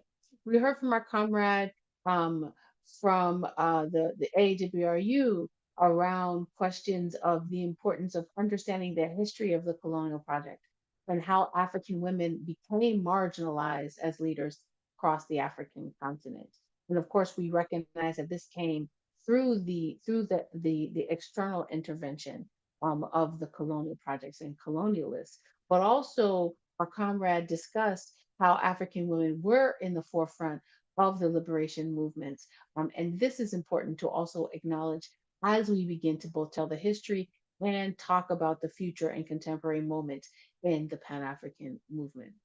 So then, of course, our comrade from Guinea-Bissau and A-AWRU reminded us of the history of A-AWRU and its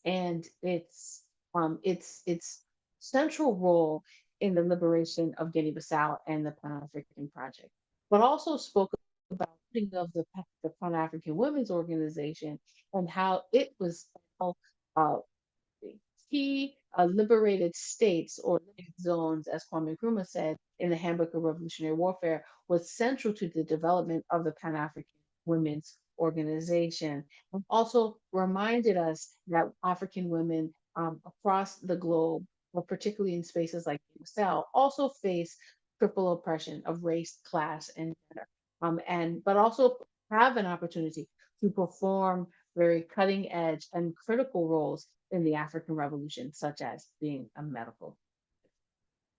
So we are going to move on at this time, and I do apologize for the technical issues, but we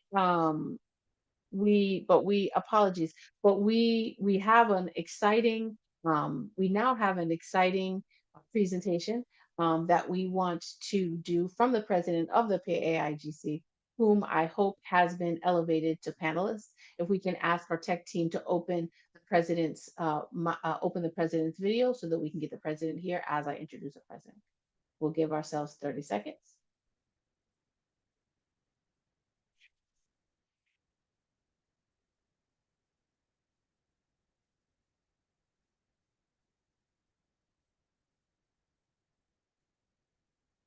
Okay, apologies, comrades. I've just been given information that I did not have a second ago, that the cultural performance is coming first, and then we will hear from the president. Apologies for that miscommunication on my part.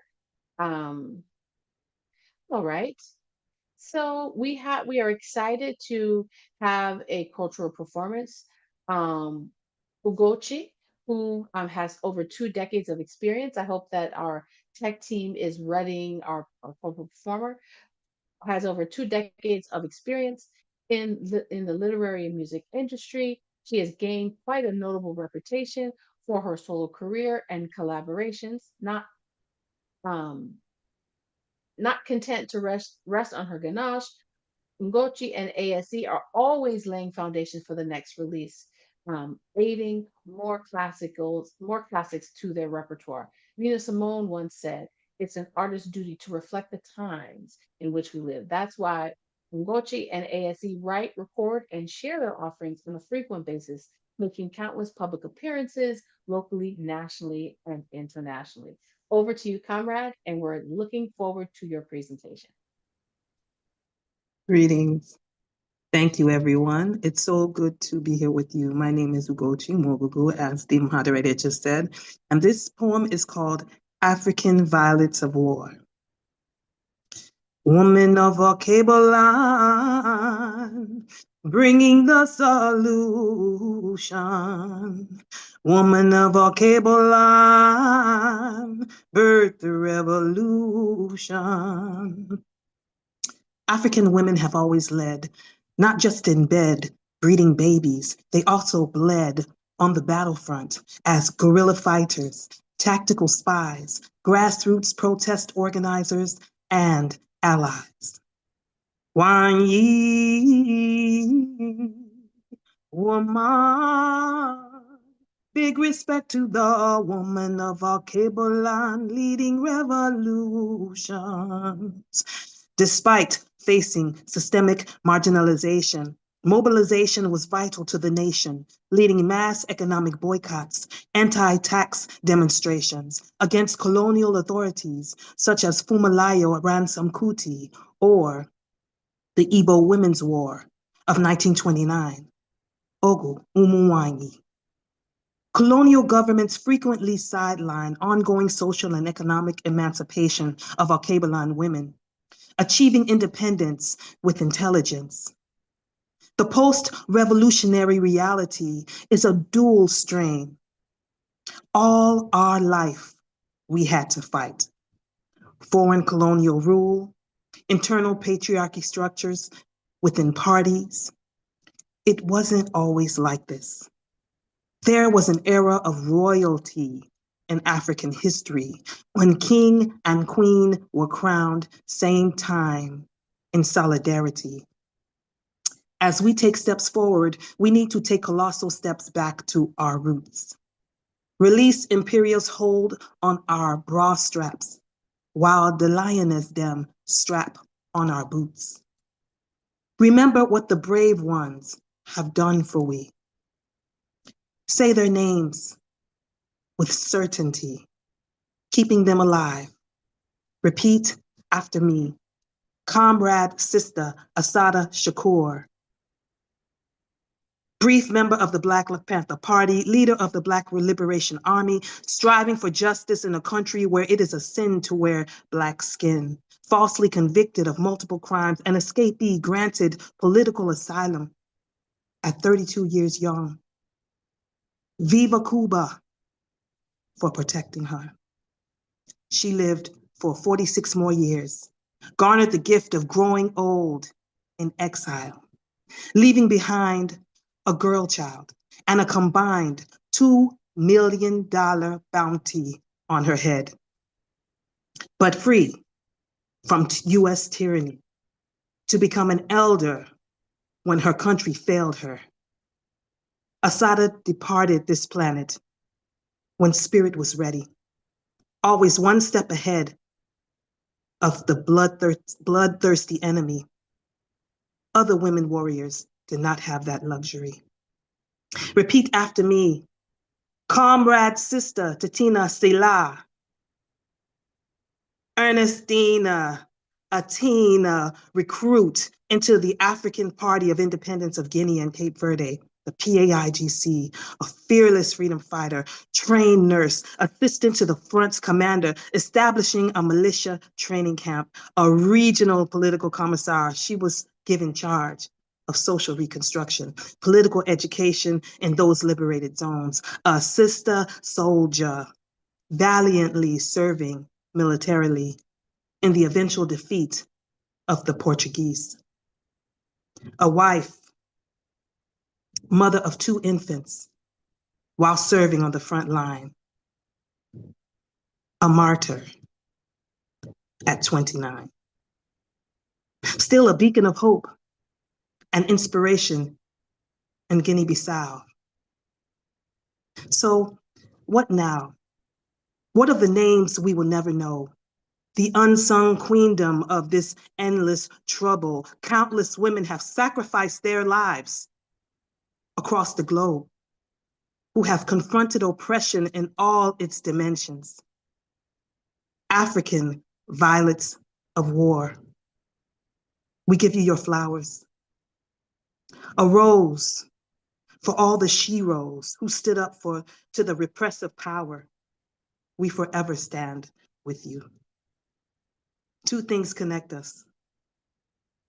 Our desire for freedom and determination to hand the power back to the people who need them. One ye woman, woman of a cable line, birth the revolution.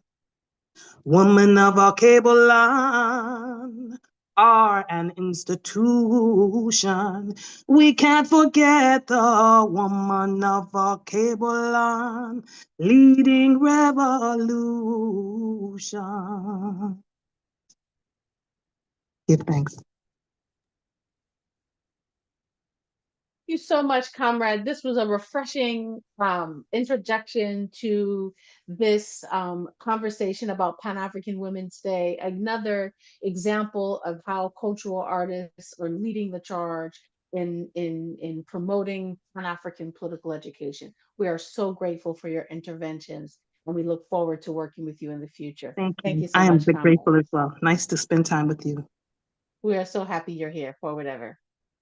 We are now excited to, as we transition towards the latter part of our program today, we have a solidarity statement by the Women's Wing of the Azania People's Organization, AZAPO. If our tech team can get our comrades situated, I'll read their bio. Comrade Duzel Shaba is a revolutionary and an activist and leader. She joined the Black Consciousness Movement in 1989 when she was recruited by the late comrade Muntu Meze and the late comrade Nkosi Mbola. She joined Azam, the Azanian People Student Movement, and later Azako, the Azanian Student Convention in 1993. She served as the chairperson of Azako at Techikon, Northern Transvaal. She was also elected as a Deputy General Secretary of the Student Representative Council at TNT. She was elected as an Education Officer of Azako in 1993. As you all can see, we are in great hands. Our comrade studied journalism and holds a bachelor's in technology in journalism. Our comrade served as the Secretary General of Azako Guatang. She also served as the International Relations Officer in Impelco Women's Wing in 2015. In 2022, she was elected as a Gender and Women's Secretariat in the Azapo National Executive Committee. She's currently serving as the Deputy President of the Azanian People's Organization and the president of the Women's Wing. Over to you, comrade, for your solidarity statement. We are grateful for you being in our presence today.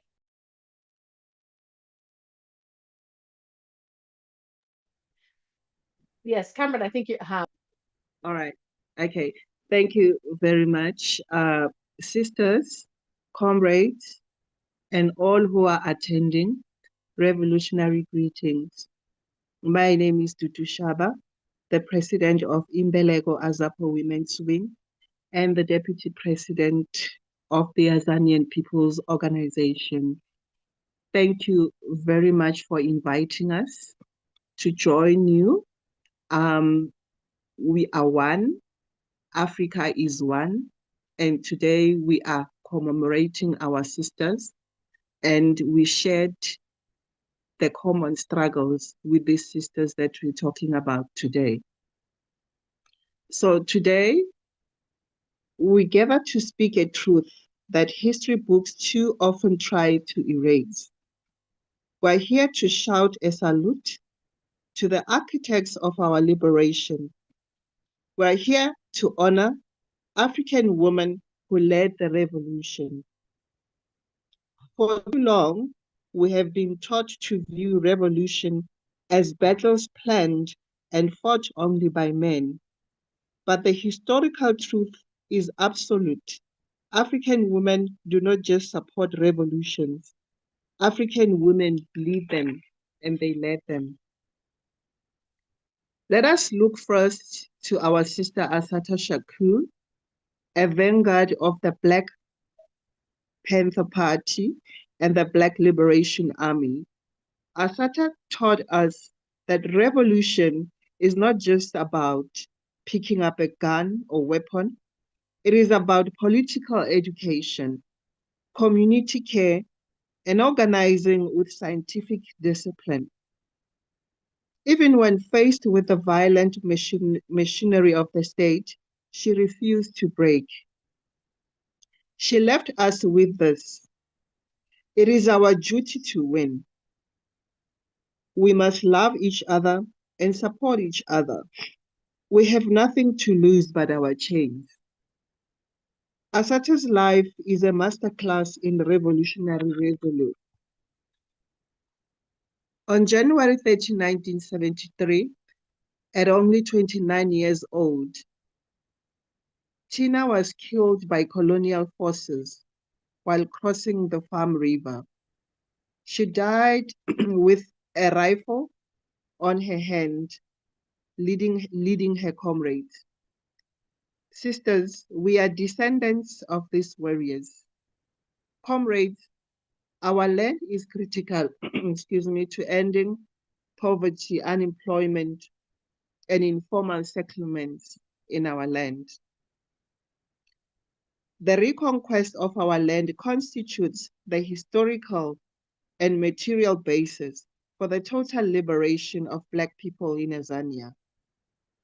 To attain our total liberation and to retain the lost dignity of Black people with the revolutionary spirit of Assata Shakur and Titina Sila, we have to liberate Azanla, our land, completely from the system of racism, imperialism, neocolonialism, and capitalism.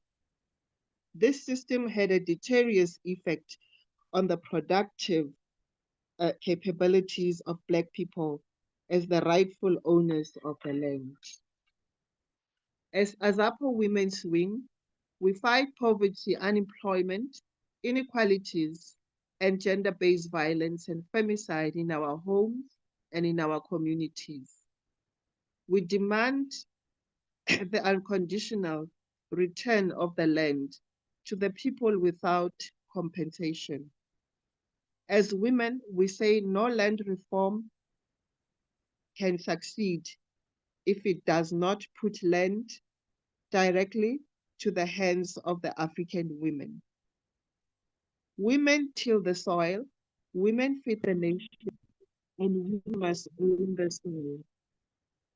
Comrades, the chains have have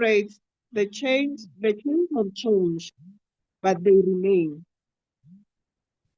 Program director, if you can just help me, and there's something that is disturbing me on my phone. I'll be back in a second.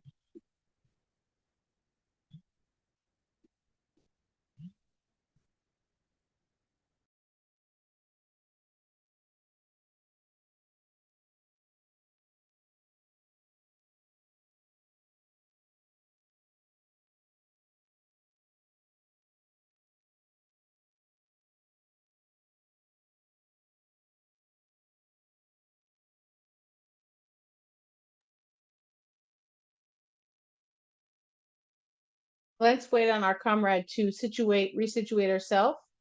It sounds like she's having technological issues. Comrade, can you hear us?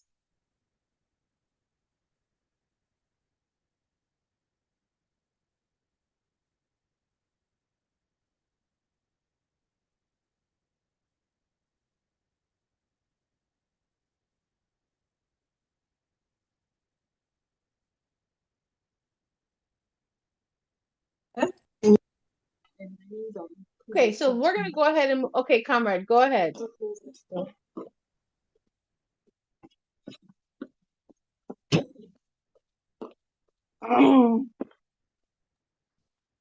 can we get our technical team to help? Okay, comrade, have you finished? Go ahead, comrade, have you finished?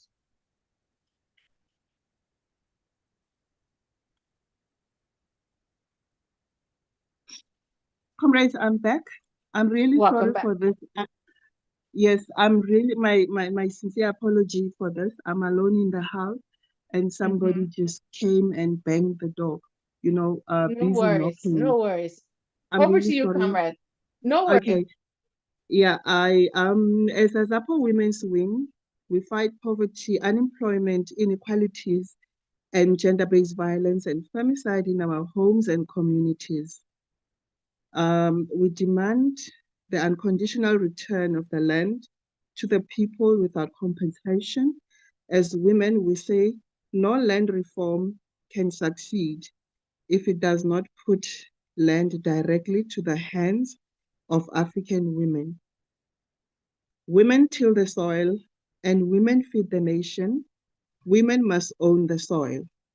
Comrades, the chains have changed, but they remain. We must also reject lateral violence and xenophobia and Afrophobia. Our enemy is not the African sister from another African country. Our enemy is the system that keeps us poor and divided. To honor our comrades Asata and Titina, we must actively fight patriarchy, poverty, gender-based violence, femicide, and for radical rent restitution. We must support, empower, love, and trust each other as Black women. Comrades, to honor these titans, we cannot just speak their names. We must mimic their actions. Let us reclaim the mind. Let us organize and educate. Let us document our struggles and control our narrative. In the spirit of Titina Sela, let us organize. In the spirit of Asata, Shakur, let us fight. In the spirit of Steve Biko, let us liberate our mind and take back our land. The revolution is here, and it is led by the unstoppable power of African women. Forward ever, backward never, one Azania, one nation. Long live Asata Sakur, long live. Long live Titinia Celia, long live. Amandla. Africa. Thank you, comrade, very much for those interventions from the Azania People's Organization and its Women's Wing. We certainly recognize our historic role and relationship with AZAPO as the APRP. And we just want to acknowledge that we do have some questions in the chat. And while we don't have time to necessarily answer those questions, particularly around how patriarchy impacts both men and women, and addressing questions around violence against women. It's something that we certainly will take back to the organizing core and discuss how we can move that up into the conversation for our next webinar. So I'm now pleased to introduce the president of the PAIGC in the person of Domingos Simões Pereira, who is the president of the Guinea-Bissau National People's Assembly and the president of the PAIGC. Our brother is our brother and comrade engineer Domingos Simões Pereira is the president of the Revolutionary Pan-Africanist Party, founded by the greatest revolutionary and Pan-Africanist in the world, Amilcar Cabral. That is the PAIGC. He is affectionately known as DSP and Machu.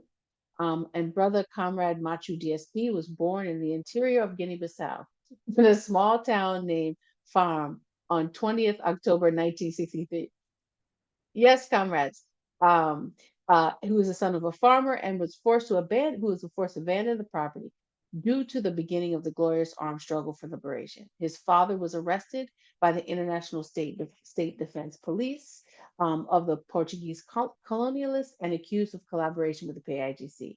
That led the glorious armed struggle for national liberation. There's a very long bio, so I'm going to skip to the end because we want to give our comrade an opportunity to actually speak and tell us some of the most important things that we want to hear today.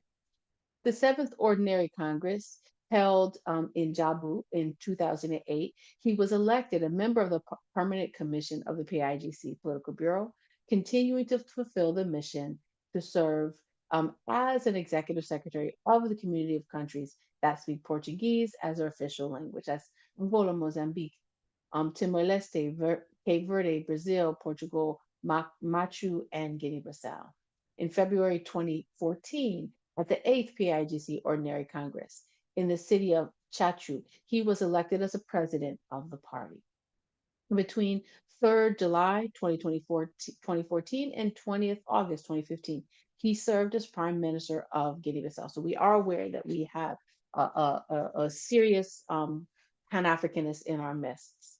And in the presidential elections of November 2019, he came in first place. However, of course, during the contested runoffs, the electoral process did not allow him to go and become the president of Guinea-Bissau. I am moving down. And I will say that we know that our comrade has been struggling and been targeted by the neo-colonialists in Guinea-Bissau. We are happy that he is free and not in a prison. And we know that he will speak to us a bit about what's happening in Guinea-Bissau with the PAIGC, as well as giving us some solidarity around Pan-African Women's Day.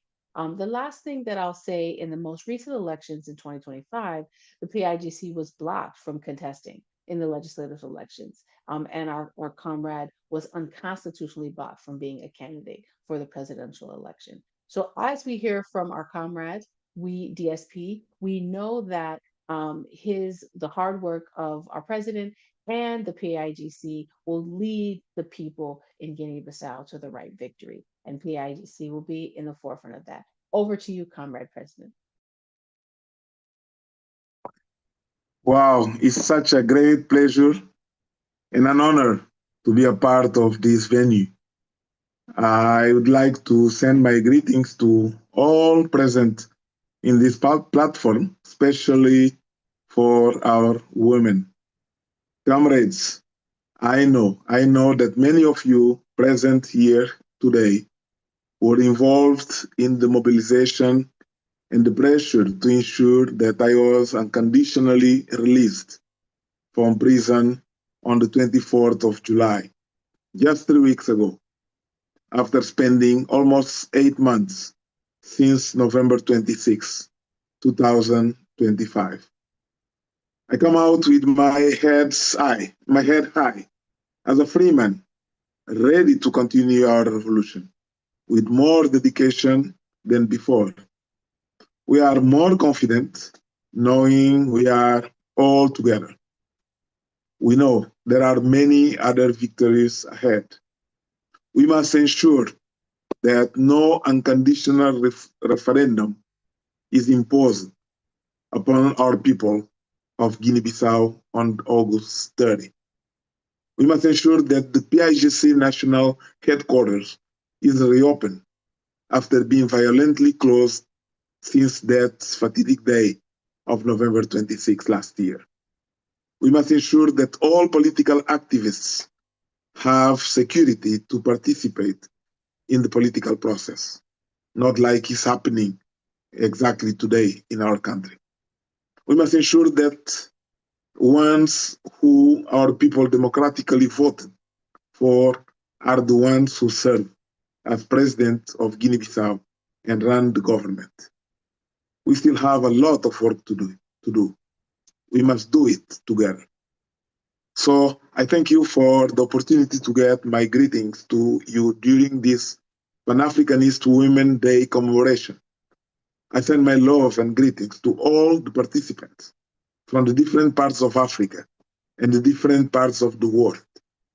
The PIGC founded UDEMU in 1961 to participate in the West African Women Regional Conference in preparation for the African Women's Conference of the 31st July 1962 that established the Pan-African Women's Organization.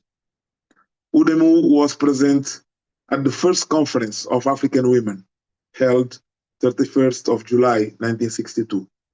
Since its foundation, UDEMU, the women's wing of the PIGC, has always participated in activities with the Pan-African Women's Organization. In fact, we have here comrades who have served in leadership positions of the Organization of Pan-African Women, such as Francisca, that is not longer with us, but we remember with big feelings.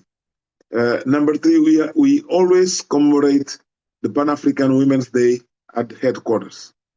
Unfortunately, this year, we cannot do it because the PIGC headquarters have been violently seized by the neo-colonial armed forces, which is why we appreciate the efforts of all African People's Revolutionary Party to hold this online, shown once again that the All African People's Revolutionary Party and the PIGC are one.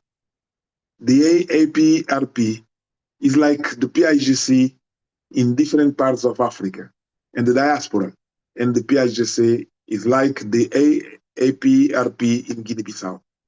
Thus, our women's wing is like the women's wing of the All African People's Revolutionary Party. It is honored to be here with you today, and I want to thank you for that. We are together, and together we win. African women must be emancipated, and you're showing us the path to arrive to that emancipation. There is no such thing as the liberation of Africa without the emancipation of the mothers, our wives, our sisters, and our daughters. Only by organization to gain power will we be free and our women be emancipated. We must have mass led by the ideology that comes from our culture. Thank you, comrades. We are together. Long live Pan-Africanist Women's Day. Long live Pan-Africanist Women's Organization. Long live PIGC. Long live A-APRP. Long live UDEMU. Long live All African Women's Revolutionary Union. Long live Pan-Africanism. We are ready for the revolution and we are ready to win.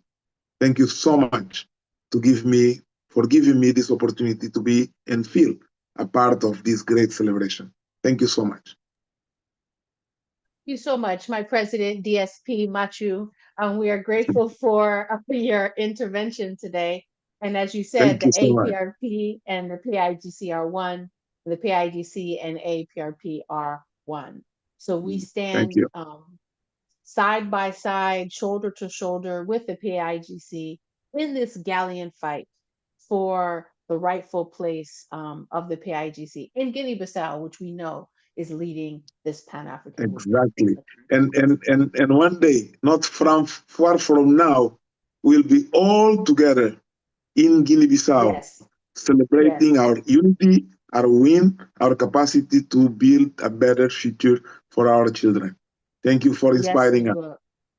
Thank you, comrade. Yes, we will. So speaking about this, thank you so much, comrade, and we're grateful for your opportunities. Let's give a virtual hand to our president of the PAIGC. And as we are now thinking about the PAIGC and the A-APRP as one, we are happy to introduce our keynote speaker. We do apologize that we are towards the end of our presentation. We have one keynote speaker left, and we have a closing remarks. We welcome, again, questions or comments in the chat. We will certainly take all of that information back, and it will inform the way in which we present over the next set of our programs. I am pleased to introduce Comrade Auntie Theodora Gomez, who is presently the coordinator of the Veterans Council of Freedom Fighters of the African Party of Independence in Guinea-Bissau, the PAIGC, and Cape Verde. And also, as a reminder, our comrade will be speaking in Portuguese, so let us all go to the English channel using the globe icon at the bottom of your Zoom, screen. The PAIGC was founded as a mass revolutionary Pan-African party that led historic national armed struggle for liberation in two countries, Guinea-Bissau and Cape Verde.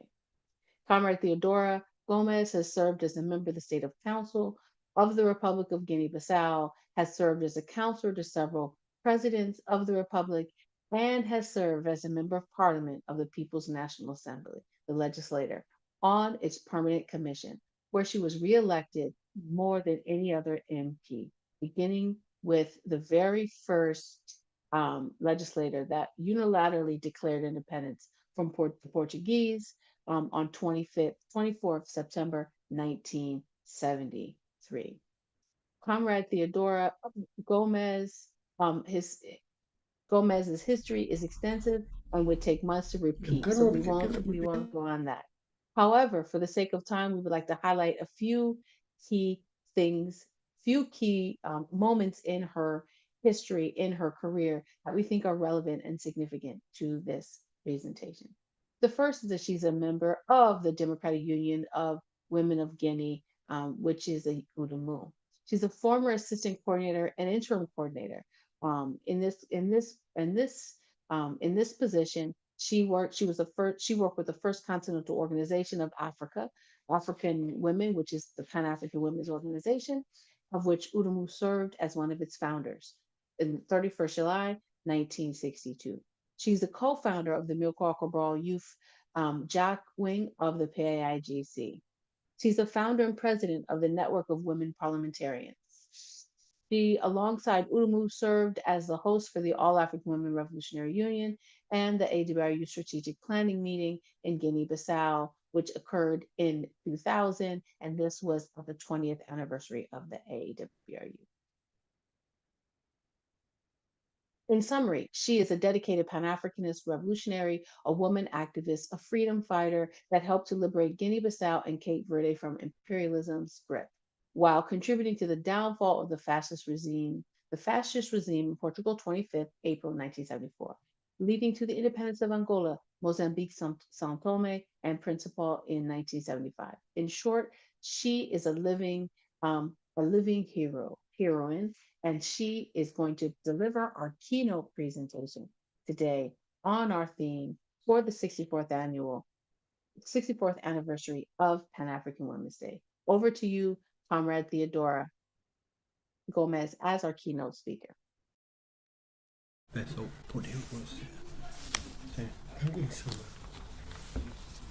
Boa tarde.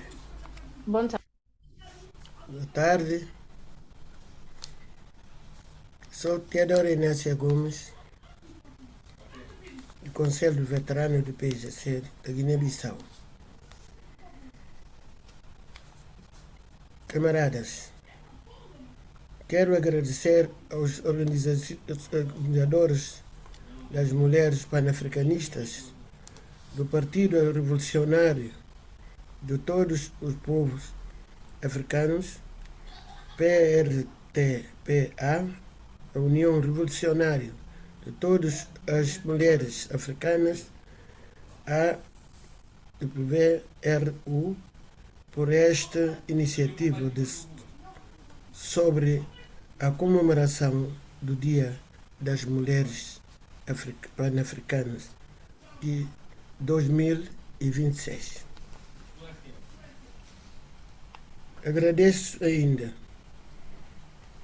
Agradecemos ainda todos os que participaram, mesmo os que não participaram.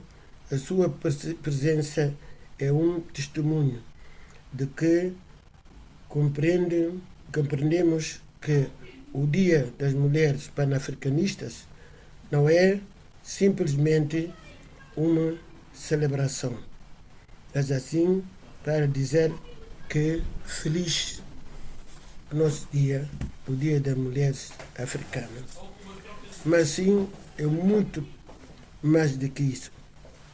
É um dia em que nós voltamos a dedicar e fazer, mas para alcançar a libertação total e unificação da África com socialismo científico, emancipação total das mulheres africanistas. O nosso partido PAIGC orgulha-se de ter servido como cofundador de várias iniciativas de coordenação panafricanista, como de CUNCP,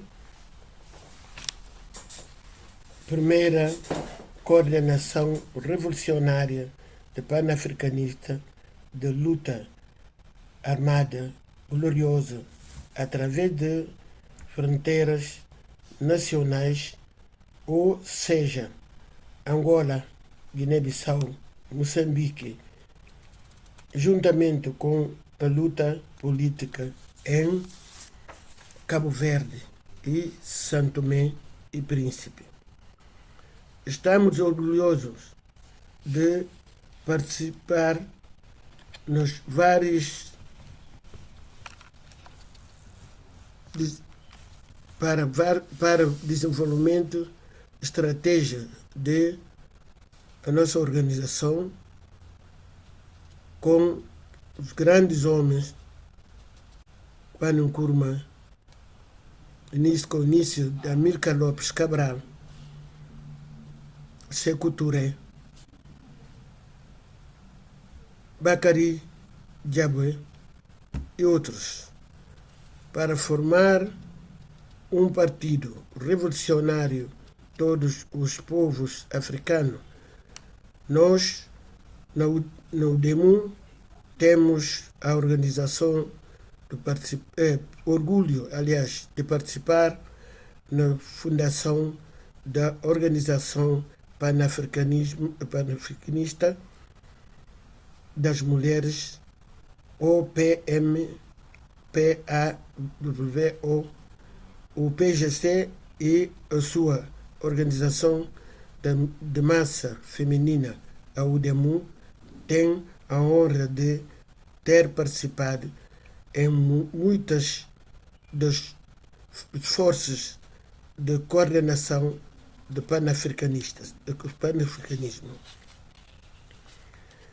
Reparem que a base de coordenação é do partido de massa revolucionário antes de as mulheres africanas se reunirem na Tanzânia para fundar o A-APRP, estas mulheres revolucionárias africanas já eram militantes e responsáveis dos partidos de massa revolucionários. Elas atuavam em partidos. Sabem que o partido é que a garante da revolução. A resistência fez parte da nossa história e da nossa cultura. A nossa cultura influencia a nossa resistência, que produz mais história. Fronte dessa história é a nossa cultura. Desde o seu início, o PGC, um partido de massa, revolucionária, pan-africano, a sua organização feminina, a UDEMU, uma organização revolucionária de massa, mas a mulheres panafricanistas. Nossa eterna camarada Francisca foi a nossa representante junto da Organização Panafricanismo, a quando esta tinha a sua sede em Algéria. Desempenhou também as funções da organização feminina. Ela era secretária-geral da nossa organização feminina, que é a UDEMU. E também tenho-me esforçado máximo para ser como ela, e continua a fazê-lo. Além disso, tive também a oportunidade de participar em diversas atividades da Organização Pan-Africanismo de Mulheres e continua a fazê-lo. Envio as minhas mais calorosas saudação e amor revolucionário ao atual presidente do PAWD, irmã, camarada Início Lemping.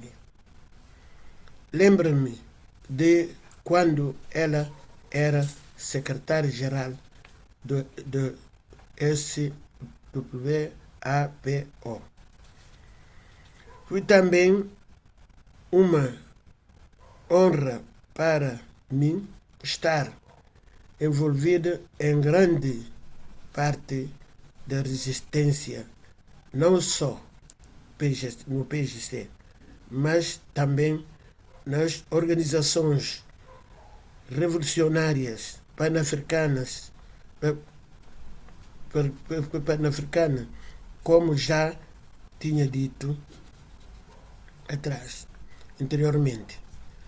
O PDG de Guiné-Conakry e como outras organizações de Kwame Nkrumah e CPP na Ghana, bem como MPLA e a sua braço feminina, OMA, como Frelimo de Moçambique, a sua braço feminina, OMM, e também em Alger, braço feminina, FLN.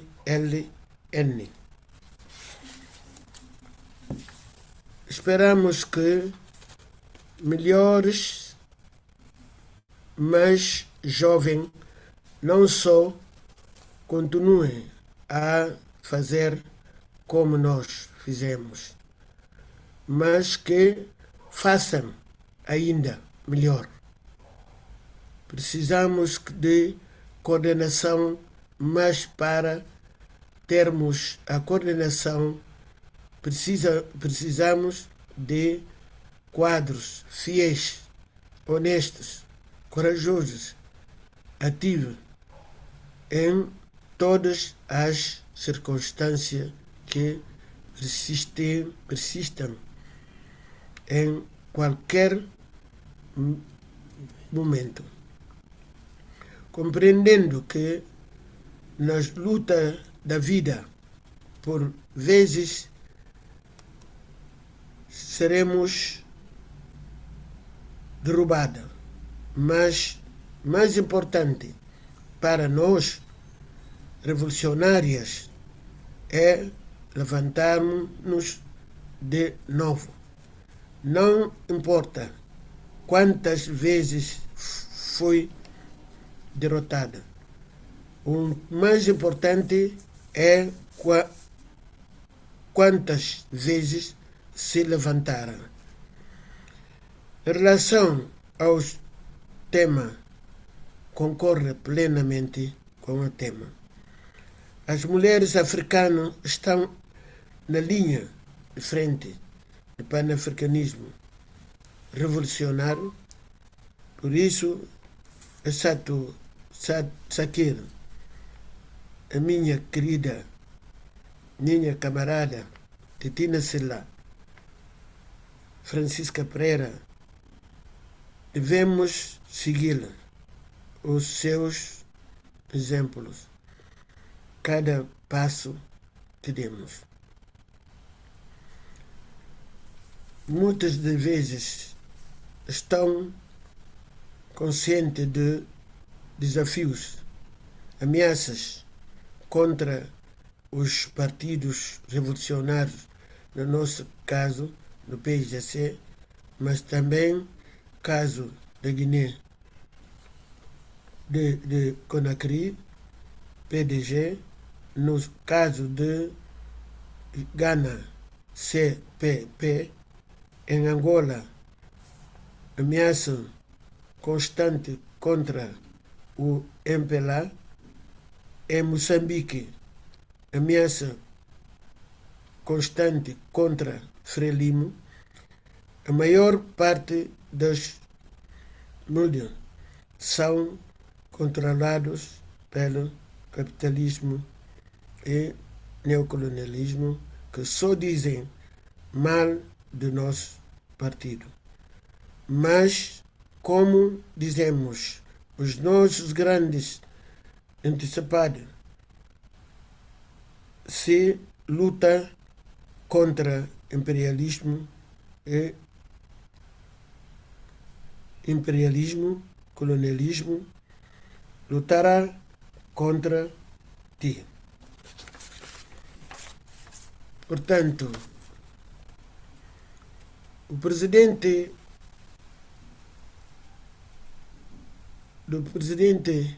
irmão, camarada, nosso presidente, camarada Domingos Simões Pereira, graças a Deus, do nosso partido, com os seus aliados, inclusive muitos de vós que antecedem, que também são o PGC.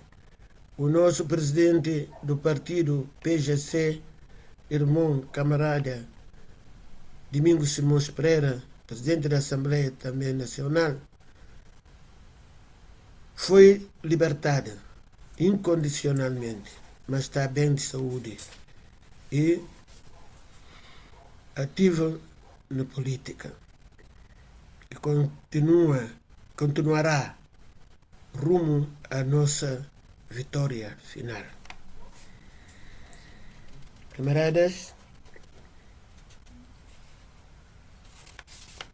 temos só que terminar, mas antes disso, quero agradecer mais uma vez o convite que me foi endereçado para participar neste importante evento, que desejo a continuação da nossa união das mulheres panafricanismo.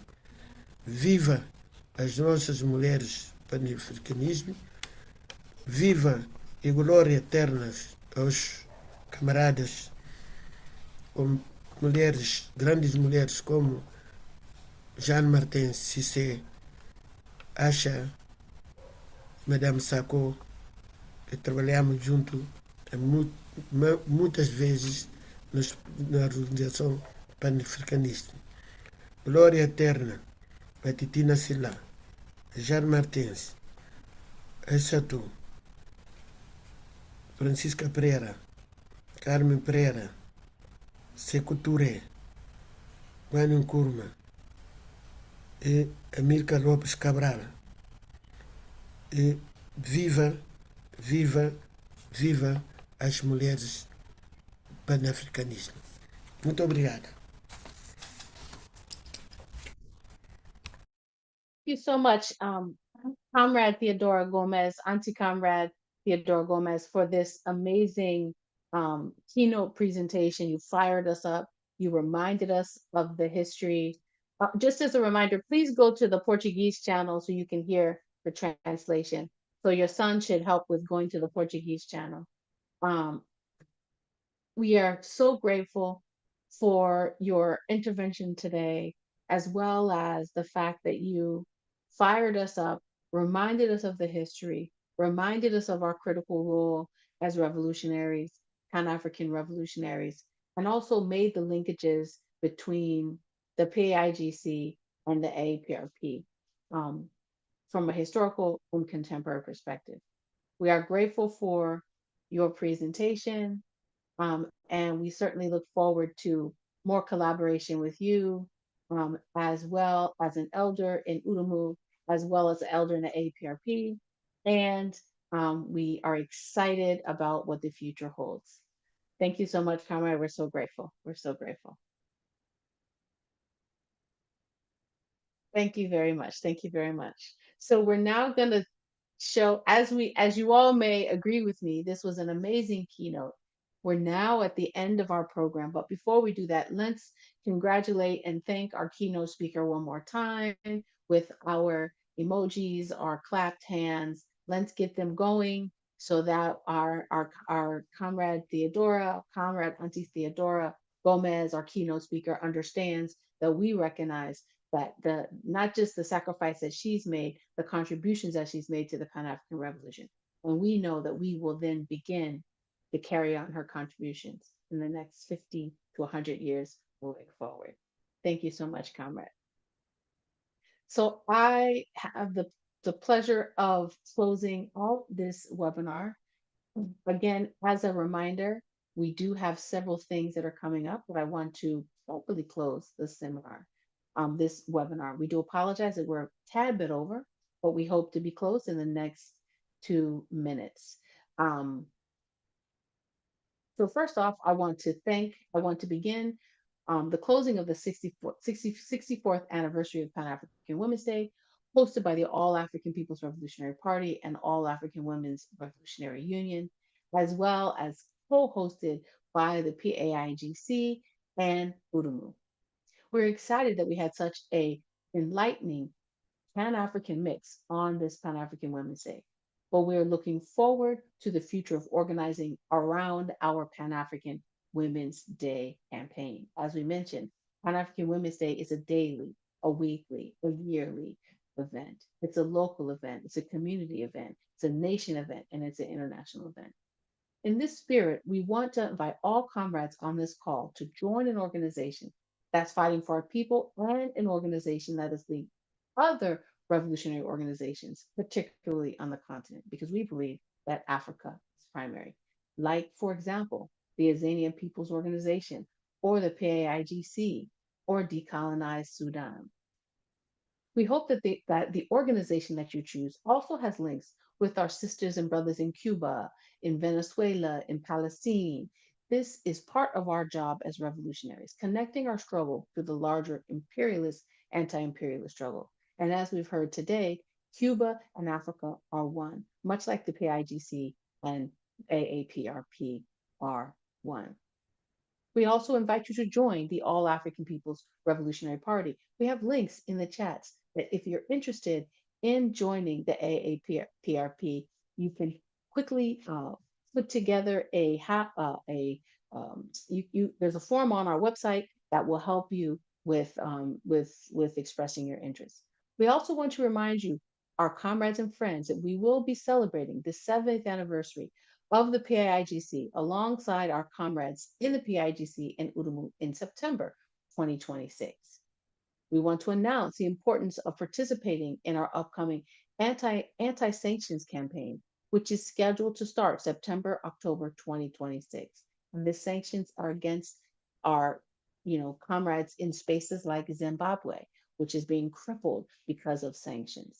The A-APRP is having an information session, which is scheduled for 30th August at 2 p.m.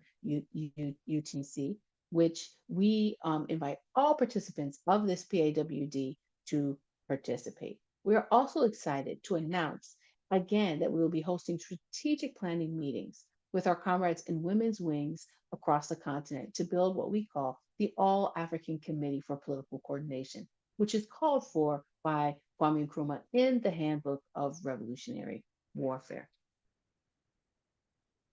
And we believe that the building of the AACPC will move far through the leadership of African women, as we've heard on this webinar. These meetings will start in September 2026. We also will be having, the A-AWRU will continue to do these types of programming beyond our yearly Pan-African Women's Day. And we will take the recommendations and criticisms that you've raised here in the questions through those programs so that we can deepen the conversation and also raise the level of political education around questions of race, class, and gender. And I'm going to say this again, maybe for the 5th time. Pan-African Women's Day is a daily, a weekly, and a monthly and yearly event. Finally, we want to thank all of our panelists, our cultural artists, and most importantly, our behind-the-scenes organizers for a wonderful Pan-African Women's Day. You may see me speaking, but I didn't do the majority of the work. The majority of the work has been done by the organizing team based in our program committee. And so we must give them a revolutionary round of applause for the great work that they've done here. Lastly, we challenge everything on this 2026 Pan-African Women's Day to dedicate at least 1 week, 1 hour a week to the liberation of African women through a Pan-Africanist, anti-imperialist, and revolutionary political party or organization.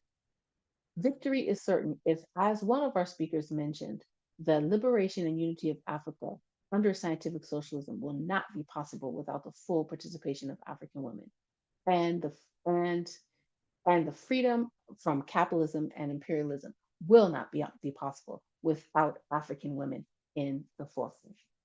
African women have and will always be in the forefront of the Pan-African revolution. Apologies, I'm not speaking too slow. Apologies.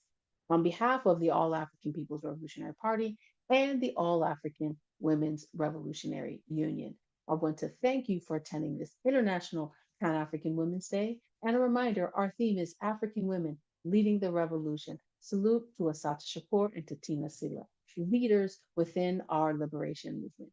The last word that I will say is that we are all leaders in the liberation movement. We must all fight for the total liberation and unification of Africa under scientific socialism.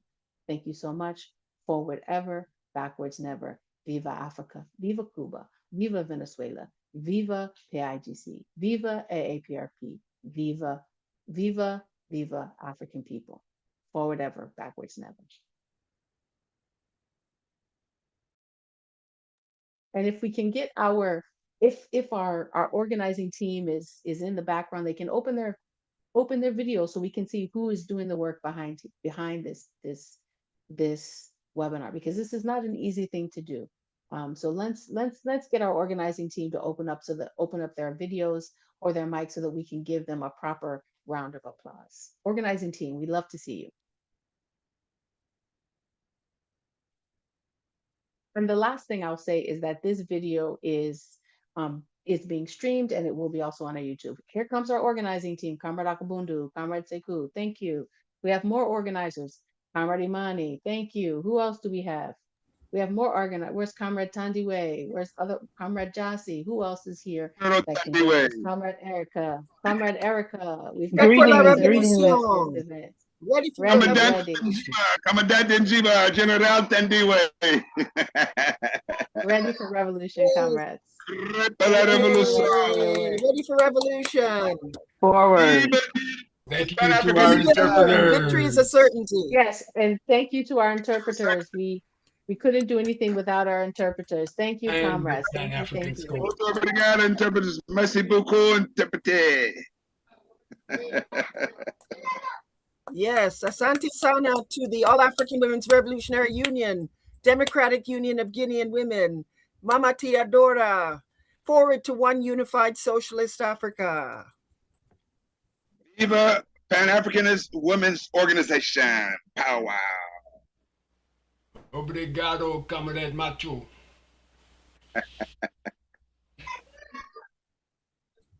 Viva Indeleco.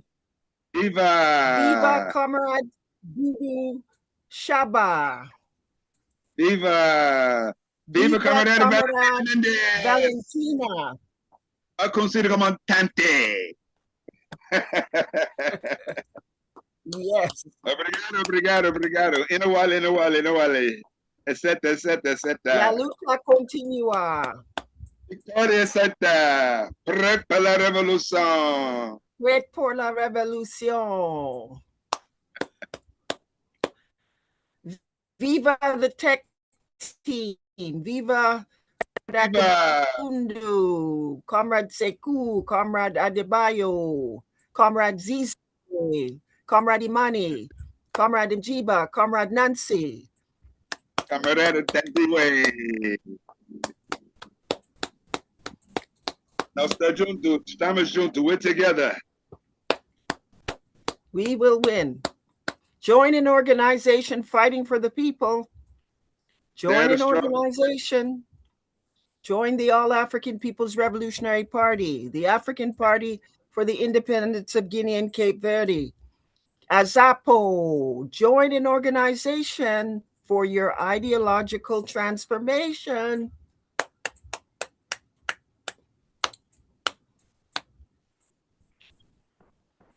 Viva, power to African women. Amandla. Wetu Izwele to Africa.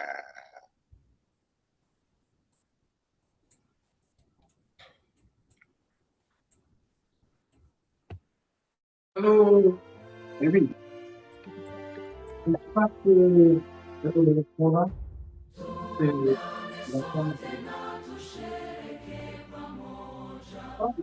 Ushindi kwa ukombozi wetu, tujitoe wenyewe, tusimame pamoja kulinda uhuru na umoja wetu. Enyi bwana na binti wa Afrika, mwili wa jua, mwili wa anga, tuifanye Afrika mti wa uzima. Tuungane sote, tuimbe pamoja, kuenzi shikamano, hatima yetu. Tujitoe wenyewe, kupambana pamoja, uhuru na umoja vitawale. Enyi bwana na binti wa Afrika, mwili wa jua, mwili wa anga, tuifanye Afrika mti wa uzima. Tuungane sote na tujibidishe kutoa kilicho bora kwa Afrika, chimbuko la wanadamu, chemchemi ya utamaduni, tumaini letu wakati wa mafarakano. Enyi bwana na binti wa Afrika, mwili wa jua, mwili wa anga, tuifanye Afrika mti wa